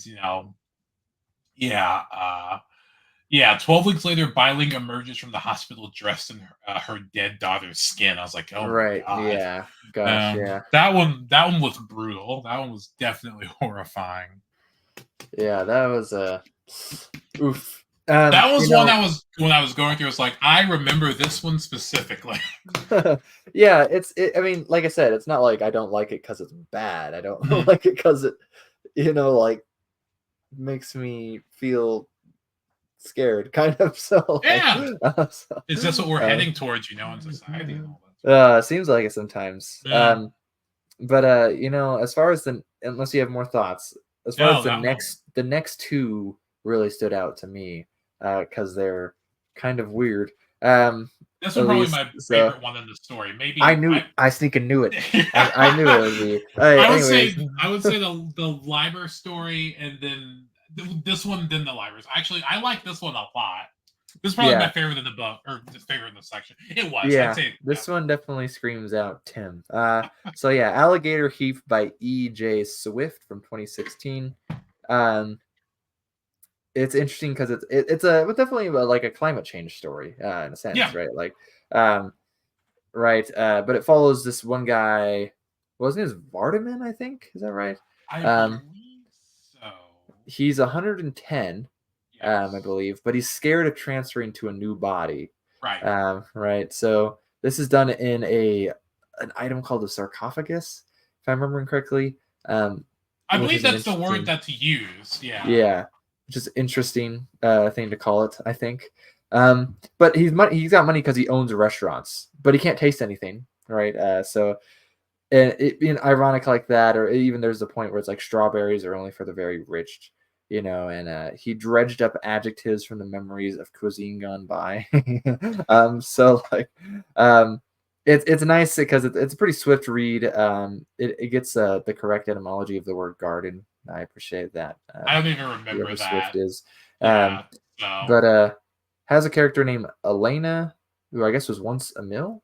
Um, yeah, that's yeah, right, because so that's his wife, right? Because mhm. if you're old enough and you're rich enough and you're powerful enough, when it becomes time to die, you just get like a new body that you can like Right, implant yeah, that's right. Yeah, your brain it's his into. like ex-wife, but they were actually like husbands, I think, when they were together or something Yeah, like because like it that. all because like yeah, you keep yourself like your brain and stuff like that for the most part, but like as you morph and sort of change, as you're planted into the new body, you might like have different. I believe it's just a process of the I don't want to call it transformation, but the being born again. Like for instance, yeah, she was originally his husband, but now she has sort of like a different perspective and different interests and sort of different like sexual sort of desires because she's a different person now with the same Yeah, memory. right, right. It's that's always a weird like transhuman thing that sci-fi Yeah, gets, especially cyberpunk gets into, right? yeah, And you're just like, huh, this is interesting. Like yeah, really, I like the idea of a new body is like cool on a surface level, but it's actually insanely terrifying. Hence Vardaman's, yeah. He doesn't want to do it. reluctance. Yeah, he's like holding So out on them. Yeah, yeah, it's interesting. But and it's fair because if you look at someone like Elena, right? Like Elena is very different than Emil, but is technically the same person, right? So I mean, Right. like, so yeah, it's very interesting. I think that explores the transhuman thing pretty well, but it's also just kind of cool. I like Yeah. this. So, like, if I Yeah. remember correctly, the rich live higher up, Literally, right? yeah, Like yeah, the yeah, yeah, lower yeah, yeah. stories are like kind of has this Yeah. weird stuff going on. Yeah, because So, like there's like a story within the story because like uh-huh. there's like a butler or a nurse type guy who's taking care of him, and like Right. he's like sort of like making up or telling him this story about, yeah, that's the alligator heap, like this almost Yeah. like, you know, because like society has changed so much. This person sort of living on the bottom who's like this sort of like girl who's almost like living a very sort of almost like rudimentary sort of lifestyle, sort of like climbing literally up to see how the other world lives, you know, and she, you know, these like towers and rich people. Yeah. It is interesting. I like this one. Yeah, I love this was really good. This one was one I remembered. I love this one. This one might probably be my favorite. But the library was very good. But I Yeah. like this one a lot specifically. And nobody is surprised. Right. That's true. I didn't think so. That was good. um okay, but if we get to the next one, let's see, have more thoughts on Alligator Heap. Yeah. Um we have another odd one. This is Glitterati by Oliver Langmead, from 2017. This is like kind of absurd, this story. Yeah. This one is absurd. So it follows like these grossly manicured and trite people, that kind of see people who aren't like them As as, the uglies. Yeah. yeah, they're The normies. lesser, Yeah. very much so, right? And so we get this character. I think is it Simone? Simon? Is it Simone? I think, I don't remember. Simone. Yeah, Simone. He gets a taste of his own medicine, kind of, because he doesn't know what day it is. Yeah. So like, which is ridiculous, because you got like this big, nice job at her, for the rich and the elitist type of thing. Doing nothing, I think they avid would say they're just there to do nothing, but they're Yeah. rich and beautiful and Very very critical ornately of dressed. Yeah. certain things in our society, I feel like, but rightfully so. But it kind of gets into this idea. It's very foolish in a sense, right? Like a very absurd, but it kind of gets into this idea of nonconformity, in a sense as well, right? But also insanity, and it Yeah. definitely gets into the death. So yeah, what are your thoughts on this one? Yeah, this one was definitely interesting. Yeah, I do think it's very absurd. Like, it's, yeah, definitely absurd. Definitely there's humor there, but it's also biting at the same time. Like, you can tell there's like some satire there that, like, the author Yeah, is, poking fun or maybe even being a bit more biting than that at, society and like keeping up with like the Joneses and, like on Wednesday we wear, I don't know, neon and pink. I don't remember. But on yeah, Thursdays we wear blah blah blah blah. Yeah, and so it's about that. Like, yeah, he accidentally like makes a new fashion trend, and he becomes incredibly popular and he gets promotions and everyone's like, oh my god, you're beautiful. And then, but this is an accident, it's by luck. And then the next thing he's like, all right, I'm going to captivate them again. And then they're like disgusted by what he's dressed up this time. He goes as death or something the next day. And he's yeah. ostracized. So Right. Well, he ends up killing himself, but he also ends up killing a lot of other people too. yes, as well. Yeah. So Yeah. Yeah, because that was a really good one. Sorry about there's something about the ending. What does it say? It's like yeah, it was Joe agreed that Simone was a fashion genius after all. The way his body lay splayed on the ground, blood leaking out of every part of him. Why it was a masterpiece. His image made the front cover of several magazines, and for a few weeks after it, fashionable people killed themselves on Thursdays. Then a new fashion came in for sequins, and Simone was forgotten. So yeah, I'd actually forgotten that part until you mentioned it. They're like, oh wow, so they killed themselves to keep up with fashion. I'd forgotten about that. yeah, it definitely gets into that like spectacle and novelty thing again, and so it's making fun of elites in a sense. It's making fun of um sheep sheep Yeah. people that just follow these. Well, in a sense, you get right. This like if we get this idea in some sense with like Digo or whatever, right? Like this um Yeah, it's like the weird, people whimsical, become, absurd side, Alice in Wonderland yeah, side of that, huh? right, yeah, but as a whole, like society becomes less less capital R religious, if we could put it that way, and Right. but they still are religious, right? Like you get like pretty much celebrity trends, like Yeah. and so doing stupid stuff because your god does it, and in this Yeah. sense, it's just another person, right? So like, yeah, really, really silly. But this one stuck with me a lot actually. Same. This one's one of the more memorable ones for sure. Absolutely. Do you think it feels like a cyberpunk story to you? Like it mentions, I think, like a vibro rail he rides on and stuff. Yeah, it potentially. I don't see a lot of the machine mixed with human here. There's not like music stuff. It's not really getting in like the transhuman thing. Yeah, and Um, there was nothing like biogenetic about like the costumes or anything, right? There wasn't yeah, anything I don't going remember on there is. about that. Okay. So it doesn't feel super cyberpunky. I mean, like it could be like potentially like a. This is just like the 1% in a cyberpunk world or whatever, but Yeah. doesn't give me big cyberpunk vibes. So I did not question Alligator Heap Cyberpunk, so yeah. the greatest You- story. That was good. I might have to find out more. I don't know anything about that author. I should do that. That was good. Right, yeah. Who was that again? EJ Swift. Yeah, I know nothing about them. Neither do I. English author of science fiction and magical realism. Oh, okay. She is the author of the Osiris Project trilogy. Okay, I've never heard of that. Yeah. I will have to see if I can. Yeah, that was good. That was good. This picture of her has red hair. Okay. So, I but enjoyed anyways. Alligator Heap. If you're a fan of Liam's Lyceum, I was a fan. Yes, we were both fans. I like that too. Liam will be putting every story at the bottom of the video because that's what he's been. No, I wouldn't put it. Hey. Okay, Tim, we got to get through the rest. We Anyways, do. How many do we have? We're making I don't know, a number still, about more than 5, I think. Okay. Anyways, Okay. Range Streaming by Omar Robert Hamilton from 2019. I don't really remember much about this one. Let's see. This one was confusing to me. Like, it wasn't bad. It was kind of all over the place. Mentions Britney Spears, I think, at one point. There was one word that I thought was clever, was audience, but it was AWE. Ah, right? yeah, Right? yeah, I was yeah. like, that's clever. But I don't know. Yeah, this one didn't really do it for me. I didn't really care for this one at all. Yeah, I don't remember much about it at all, and I guess that's telling or something. Yeah, So, the main character is Val, but like the AI virtual reality assistant is also named Val, and they're basically competing once again. He's like playing. I think it's like a first person shooter or something, some sort of game. He's in a contest to be a part of like I believe like a Britney Spears music video or something. yeah.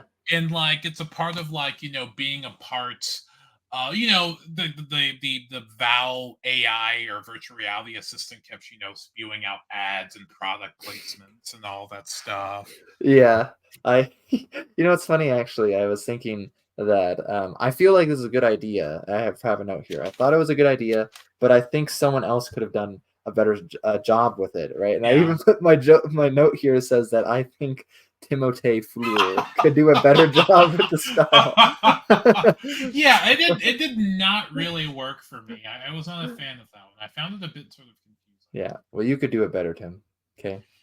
No offense, Omar. Anyways, but and then I wonder if maybe a part of it came from me reading it on Kindle because I feel like as I was reading it, like there's a bunch of dialogue and stuff there that kind of looked a bit jumbled on Kindle. Probably I don't remember. Yeah. I read them all physically, but I don't remember. So well, thank you. I'm honored. Yes, Timothée Fleur. Anyways, well, let's see. We'll go past this real quick while we're looking at it. But the next one is Found Earworms by M. Lopez de Silva from 2019. I like this one. Let's see. Yeah, it's very short, if I'm remembering correctly. Yes. Yeah, this was the one that's just like they're basically these punks who are sort of like they're all punks, aren't they? But basically, like it's these small little like journal diaries are almost sort of like vignettes. It's done like in like an epistolary fashion where it's like someone's journal. Right. Yeah. And they basically are in a society, where there's the upper echelon and the lower echelon, or whatever, and they basically steal medicine, and they come after her, and they sort of commandeer medicine for themselves and her and her group of friends, and Uh-huh. they've run afoul of the law, and they're chasing them, and it's very short. Yeah. Yeah. And I do vaguely remember that it's kind of about, well, death, but also Yeah, kind of sticking it to normies. yeah, sticking it to Norma, she's like trying to write a song at the end. And she's just like they're running through the desert with like G men behind them, trying to kill them because they stole medicine. Yeah, I remember that now. Yeah. Huh. Okay. Um, we'll go on to the next one. We're going faster now. Electric Tea by Marie Vibert. Or Vibert, I don't know. Anyways. But 2019. Um, oh, I remember this one now. Yeah, it's got arson and graffiti kind of going on. Yeah. But so I think Sui is her name or something like that, and where Sui and her roommates are like failed artists, pretty Yeah. much. They're like young arts kids. Yeah, these are the pretty much just the humanities students that ended up not being able to get a job. Two of them Anyways, here, man. Two of them here. yeah. So, but it's definitely kind of about like this unemployment, but also the love of art type of thing, right? So but there's one quote here that I think kind of encapsulates the story, and it's not art if it doesn't hurt. So Yeah. Yeah, that's yeah, that's probably true. I feel as though I've been hurt a lot by creative pursuit. But yeah, it's about like basically they believe that there's this tea that can be made that makes you more creative and inspired, and then you find out that the tea is just yeah, placebo effect. Yeah, that's right. yeah. The mug has like these things that like Yeah, you drink it and it like sends like way. I always want to say way. if I remember correctly, it's kind of vague. I don't remember too much, but Yeah, it kind of comes off as like you wandered into like a fairy's tea shop almost, but with yeah, sci-fi. So yeah. And she basically says like the tea is bull crap, but people like the tea, and yeah. it makes people think if you drink this tea, you become more creative. But Yeah. it's like a fancy cup that like does something to the tea and like sends like the changing waves of like the coffee to your brain or something. Yeah. Yeah, it's interesting. But moving on in our fast pace continuing. Look at us, Tim. We're so good. We got and the next one is Exopunk's Not Dead by Corey J. White from 2019. Okay, I'm gonna start this one off. I think this story is kind of cringe. I I didn't think love it's it. got some good stuff in it, but it's just like it's like that one story I think from the last section was like you big sack of whatever. Like if you remember that story, which is like in your face. It's like super on the nose, right? And it's Yeah, just like okay, I like the stuff, and Cyberpunk in some sense is more on the nose than some other things because it's like sure. very politically active in a lot of cases, right? But this one's pretty much about exosuits in a mosh pit. Yeah. Right, and, I mean, there's, like, a gay love interest, like, Hmm. kind of vaguely thrown in there. Hmm. There's literally Nazis. Yeah, literally neo Nazis. They're literally Yeah. skinheads. Yeah. Yeah, and I'm just like, "What? Okay." I don't know, it's interesting. There is a novel by, Corey J. White actually called Repo Virtual. Hmm. I'm not sure if I'll check it depends on if it reads like this, I don't think I'll read it. Oh, But, Corey J. if it White. doesn't, maybe I will. Um Because Yeah. again, it's kind of funny, like it's literally super on the nose, like let's punch some Nazis, right? Like Yeah, and then like right, everyone in the but crowd, like, takes on the Nazis and kicks them out yeah. of here. Like, what are you doing here? Talking about, punk is a shared experience, we're all here, and you're not gonna have any, you're not gonna mess up the scene. Right, yeah. Yeah. Oof. Gotta keep the Nazis out at all costs. Okay, I'm sure there's lots Yeah. of scenes that have this problem. Yeah, I would agree that it's quite on the nose, actually. Um, I mean, it's literally on the nose at some point when they punch a Nazi in the nose, that's true. That's true. but Yeah, yeah. It's one of the it's one of the few maybe I guess good endings Yeah. Like they fall the two fall in love with each other, or well, I don't know, fall in love is probably being Yeah. but they meet each other and it's like they fall for each other or whatever, and then in the midst of this punk show where everyone is wearing like exoskeleton suits, Yeah, that's interesting. and they're like moshing in the Yeah. exoskeleton suits and like what's going on in the wider world there, which I found interesting. But yeah, Yeah. yeah, I didn't really. This one didn't really do it for me. Yeah, same. It's not bad. It's just yeah. So anyways, When did that the come out? the Is that next clearly this is oh oh, 2019? Yeah, that's did you look up the repo virtual or whatever? Um so anyways, the next one is we got Etude by I actually had to copy and paste. I went online and I was like, I gotta find this author. I don't want to misspell it I out. was wondering how to say that. Yeah. Well, I'm gonna say it's probably Lavanya Lakshminara Mana. Wow, holy crap, Lakshmina Aryan or something like that. I don't know. From 2020. Sorry, Lavanya. Anyways, Yeah, so I was not going to. All respect given, but I was going to leave that very much to Liam to pronounce this as his channel. It's thanks, Tim. I think it's interesting. It's Etude, which definitely made me think of the type of music, like what does that mean? Does that I'm assuming I'm missing something. uh well, I mean, there's the type of music called etudes, or they're like short pieces of music, pretty much for practice. I think Okay. Chopin has a lot of etude.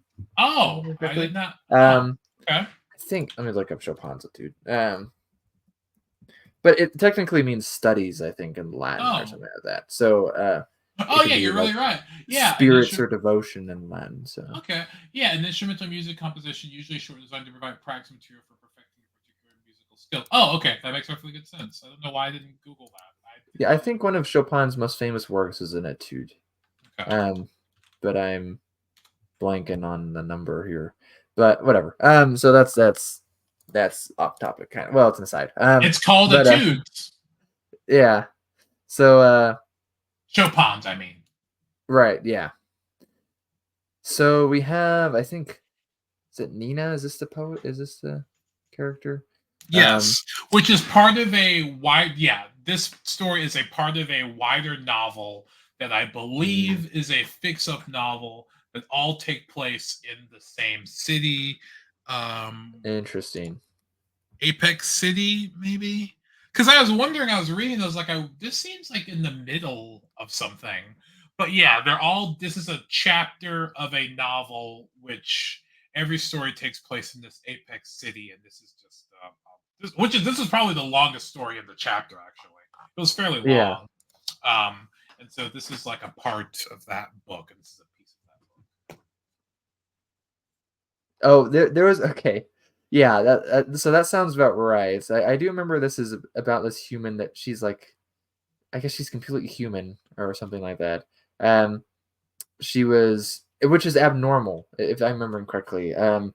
She was adopted at 12, Right. but it's her 17th birthday or whatever. Um, One thing that's like mentioned as like kind of like a world building thing. I don't know if it maybe since it's a fix up, maybe in other things it's mentioned. I think it's a Um, fix-up. I could be, but I yeah, believe so. one thing I found interesting, I just thought this was funny, kind of, is there was the woke wave uprising, okay, which is funny, Yes. but it notably supports the Second Amendment. And I was like, interesting future going on here. So I didn't like, even remember that. I was like, but anyways, I think there's an analogy here to be made for etude though, and I would say it's probably slavery, um, and just kind of like, well, the racist kind of slavery, which I guess the kind where that we're normally talk about here in America. Yes. Right. So it's right, definitely like this lack of human rights. She's So an haves, analog have person nots, versus like, whatnot. yeah, she's an analog person versus like a virtual person. She's not plugged into it. Right. Yeah, she's excluded in a sense. She doesn't have this virtual citizenship or something. Right. So yeah. Yeah, and she's like the two things is she's like adopted, and there are two things she's trying to do. she has to take this test to prove that she deserves citizenship, which means that she'll be able to be plugged in and like have all the sort of cool modifications and all that stuff. But at the same time, she wants to like join this very sort of prestigious musical school. Hmm. And the people she's competing with are virtual people, virtual in the sense that Yeah.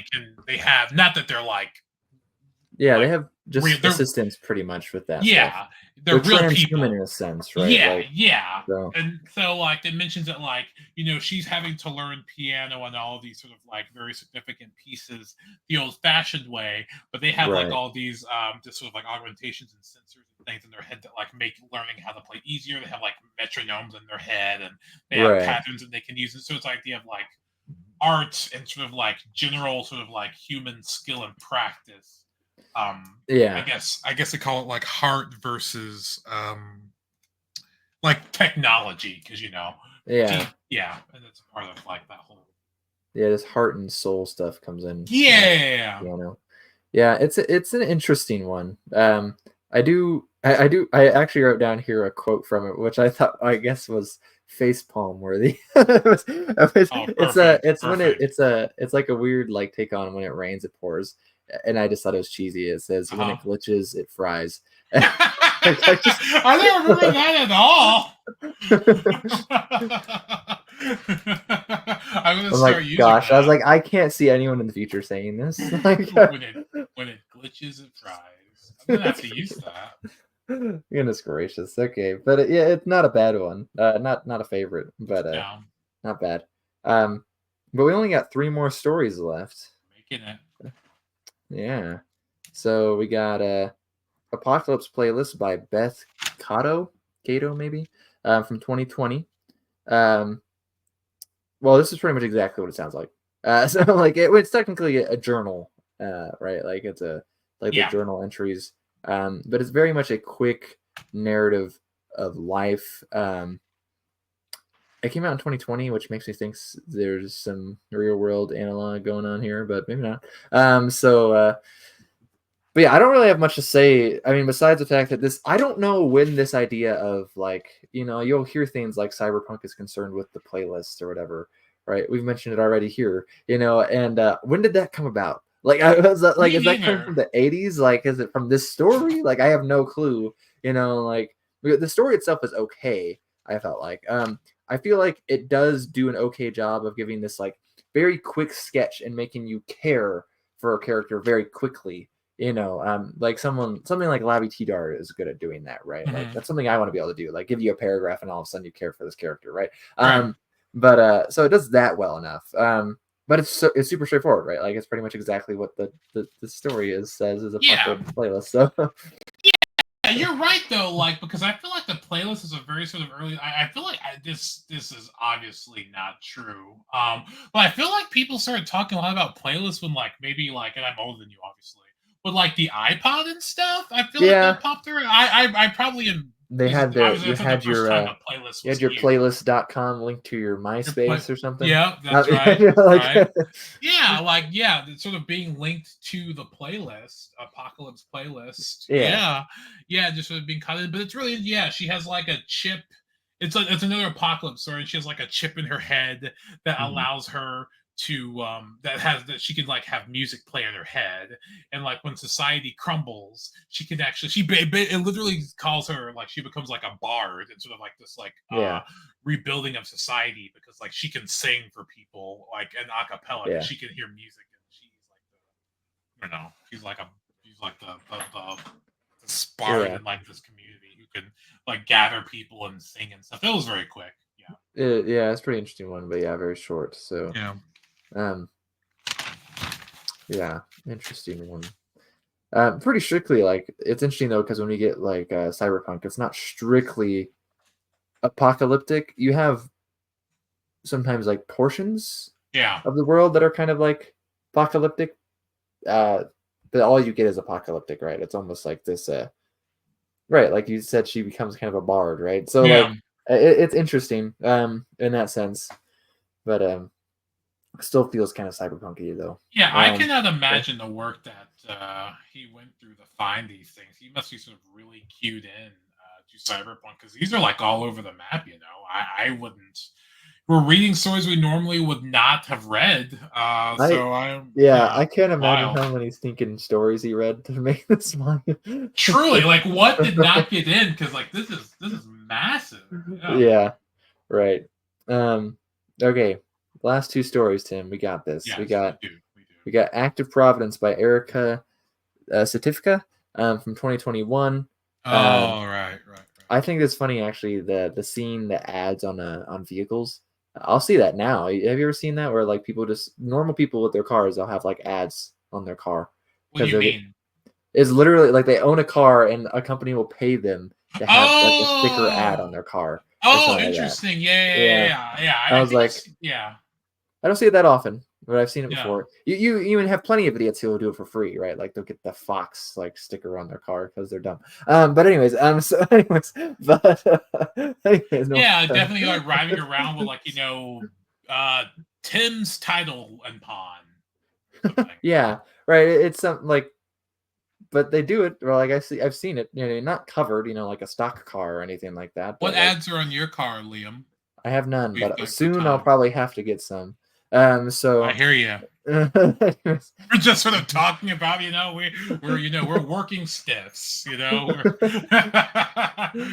blue collar guys. If anyone's got any ads I can put on my car, let me know. or mine. I'll Yeah. support, We got we're United States fellows. Anyways, different states though. Anyways, it's yeah, we are. Maybe not for long. Anyways, but I don't know what that means. Not for long. He's right. All right, go ahead. I'm sorry. So I don't remember much about this one besides the fact it's called Active Providence, which obviously has its own obvious connotations. We know what Providence is, but it actually, in particular, is about a natural disaster in Rhode Island, which destroyed Providence. So bye bye H.P. Lovecraft. Anyways, I was gonna say Lovecraft was very upset. Yeah, I was gonna say Lovecraft was very upset. Goodbye. Yeah, I wonder if this is like a climate thing. I don't remember if it's specifically mentioned, or if it's just like natural disaster or something. I don't think so. Yeah, I believe. I think it was just like a big natural disaster that pretty much devours Rhode Island. Yeah. I don't know why I'm laughing, but yeah, devours Rhode Island, and like these people, and this basically Rhode Island is destroyed, and these people become what did I put? I have the very vague notes here. Like I'm not even sure what's going on still because I have I said this one made me feel bad.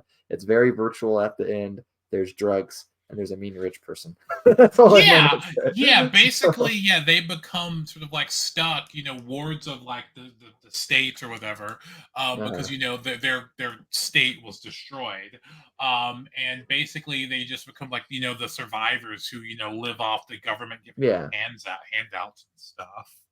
And the main character, I don't remember her name. Yeah. But she lives with her sister, and her sister tells her own story of the destruction because her sister was wounded during being saved and stuff. Right. By streaming and stuff, and that's how she gets her ability out and her story and all that stuff. Yeah. And this one, a rich guy comes to her and says, "Hey, I want to make a video game based on your story." Oh, that's and, right. You drowning and stuff. Or are you going through and struggling through that? And and they make a take her trauma and just use it for literally that. I put I have therapy versus trauma, and and she's like okay, this is what I have to get my story out there. So and he and he gives her these drugs to sort of affect her ability to sort of to regale and tell her story, because it's using her brain imprint or something, and locking her into this. Yeah, but that one was an interesting one as well. Yeah, I do remember. Like I said, it made me feel bad. The ending is very sad there as well, which is how. Yeah. But look at that, Tim. We only got one more story left. Right. Look at that. It's going to be right around the same time as the other ones. But right. It's funny. It's the Feral Arcade Children of the American Northeast by Sam J. Miller from 2021 as well. I have no notes for this one. I guess I was like I just tuckered out at the end here, and I was like, "Yep, no How notes." many? Yeah, So, I don't even know how many stories this was. Like 20 something. I don't count. I don't know. I don't know either. That sounds about right. But I mean, I remember. I remember it kind of being like it sounds like, right? You have these kids who are like imagine like how If you young will. kids just like run around in like Yeah. a neighborhood or whatever. So imagine at an arcade, but they're like literally like independent in a sense, like Yeah. they're What he? feral in a sense, right? So Yeah. Yeah. A strip mall archipelago 100 miles long. And yeah, and he right, just they're dropped off. They explore these like big, huge strip malls and yeah. arcade It machines and reminds me of stuff. like this big old like abandoned Rust Belt. I think that's in Yeah. William Gibson's like third book in the Sprawl trilogy, Uh huh. um, where it's just like a bunch of abandoned things, pretty much, right? And I guess all these kids live here. Yeah, in particular, I guess the arcades are of interest, which I'm in a sense is really. I mean, besides that thing that seems like it references William Gibson, seems outdated. I mean, like arcades like are not popular these days. Yeah, there's a big sort So, of like retro versus modernity thing going here. Because uh-huh. yeah, I think of an arcade machine, and I'm a bad Cyber fan. I have not yet read the Sprawl trilogy, so I have that issue. Sprawl, correct? It's called the Sprawl trilogy. Yeah. Okay, yeah. Obviously, I've heard I know Neuromancer and all that, but I have not read them. Is it a proper trilogy, like, or is it sort of like put together? This is getting off Um. topic. I was just curious. No, the second and third books I would say are more connected than the first one is to anything, but Okay.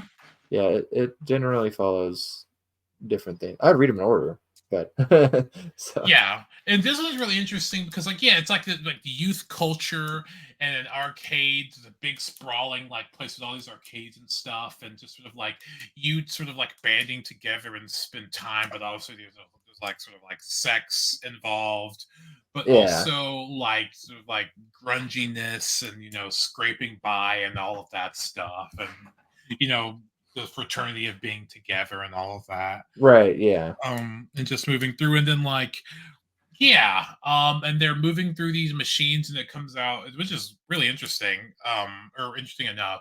Like the friend's like best friend or kind of lover as well. Like you find out he has like magic powers where he like touches an arcade and like it can oh like yeah, shoot out coins and do stuff. Yeah, and then like he like gets a gang of children and says that he will teach them how to be like arcade wizards. I mean, he doesn't say yeah. arcade wizards, but He yeah, and should it's have. like he should have. He should have.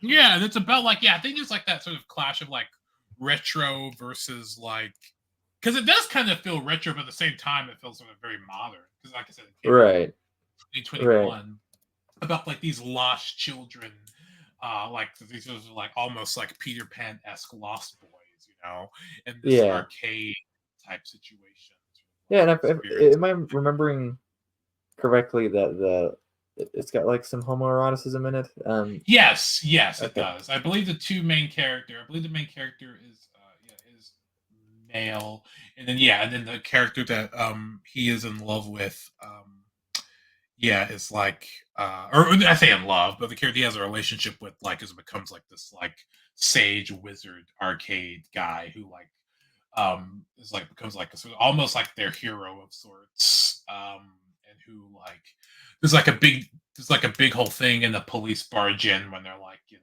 doing stuff at the arcade machine and taking advantage of it, and he's taken away by the cops, that sort of like typical, I don't want to say typical, but like story about like these literal punk kids, like fighting yeah. against like the authority and sort of yeah.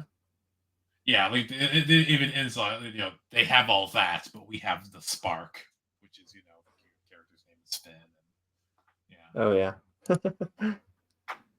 Ah, interesting. But I mean, not a bad ending to the section, I think. So I don't think so. yeah. But so what do you think of this one overall? What are your thoughts? I feel as though I don't think I know for a fact I did not like this section. I feel as much as I liked previous sections fully.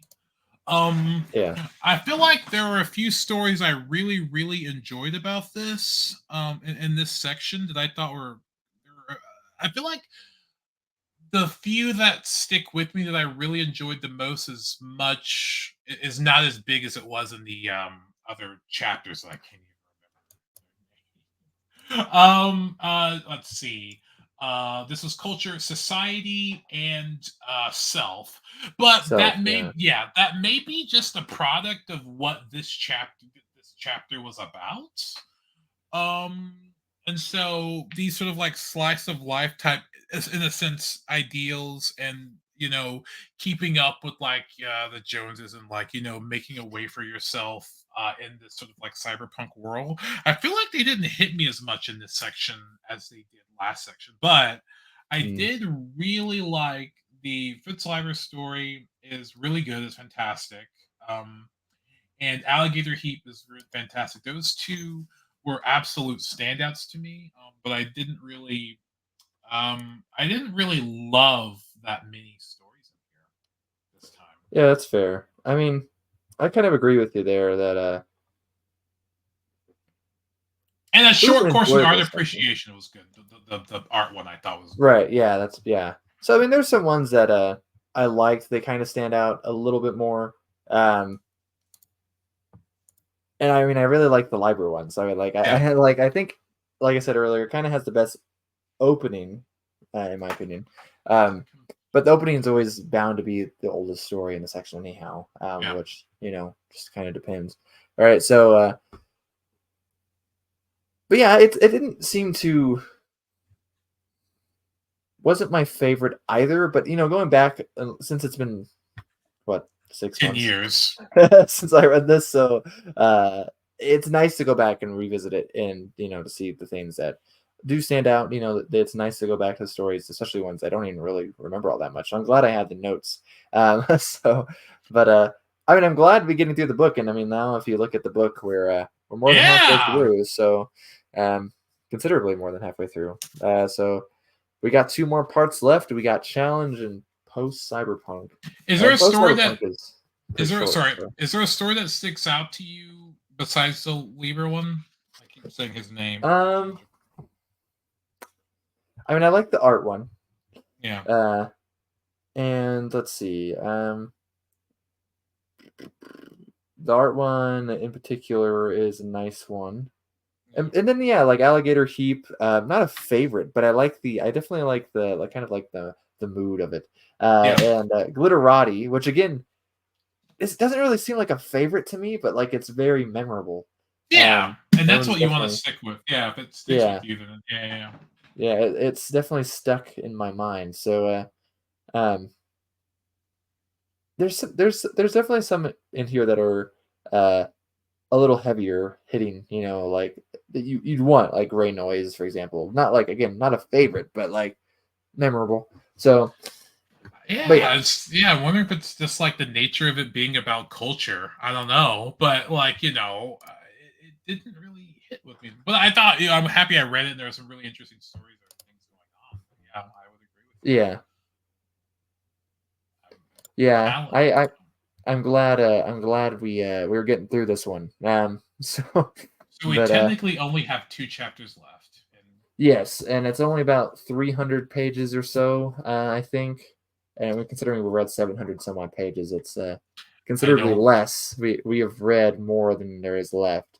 Challenge is probably about the same length as normal, Yeah, challenge looks but big. post cyberpunk is pretty short. So um, Android's dream of capitalism and slavery. Okay, that's one of the stories in the book. oh, In, nice. in challenge. Okay. Yeah, I was like, whoa, because I looked at it and I was like, oh, okay. Let's see if I can Oh, I could probably. find the It's probably sections.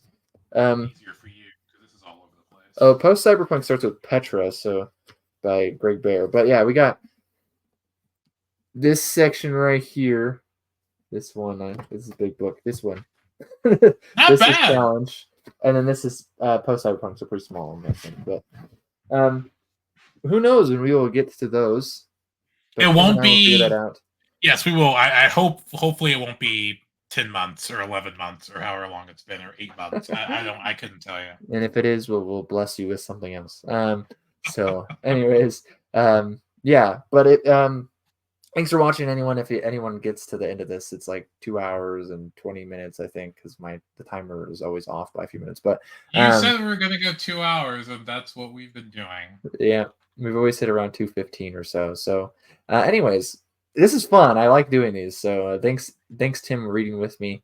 Um, it's nice to be able to pressure you. No, I'm just kidding. No, it's nice to be able to read with someone. Theoretically, looking on Google, this is our longest one yet. Yeah. 215 versus 216, and this is Right. Okay. You know what's interesting though is that I do like doing this together though, because I do. if it was just me reading this, I would not be this far in it nearly, right? Like I would take this super slowly. So, anyways, but we will sign off for now. You will We will never say read without me again. So. yes, that's true. No, but my stuff's always linked down below. Tim is vastly important, but he doesn't have a website, so I can't link a website. But It can't be that I don't know. important for them to have a website, right? I don't know. I think you can be. But Okay. so okay. But anyways, Tim is a big name. He's important. So Yeah. just look up Timaeus Bloom. So Yeah. anyways, Google me. yes, Google Tim. Thanks But for having me, Liam, as always. yes, thanks for joining, Tim. But we will catch anyone watching this in part 4 challenge. Anyways, peace. Goodbye.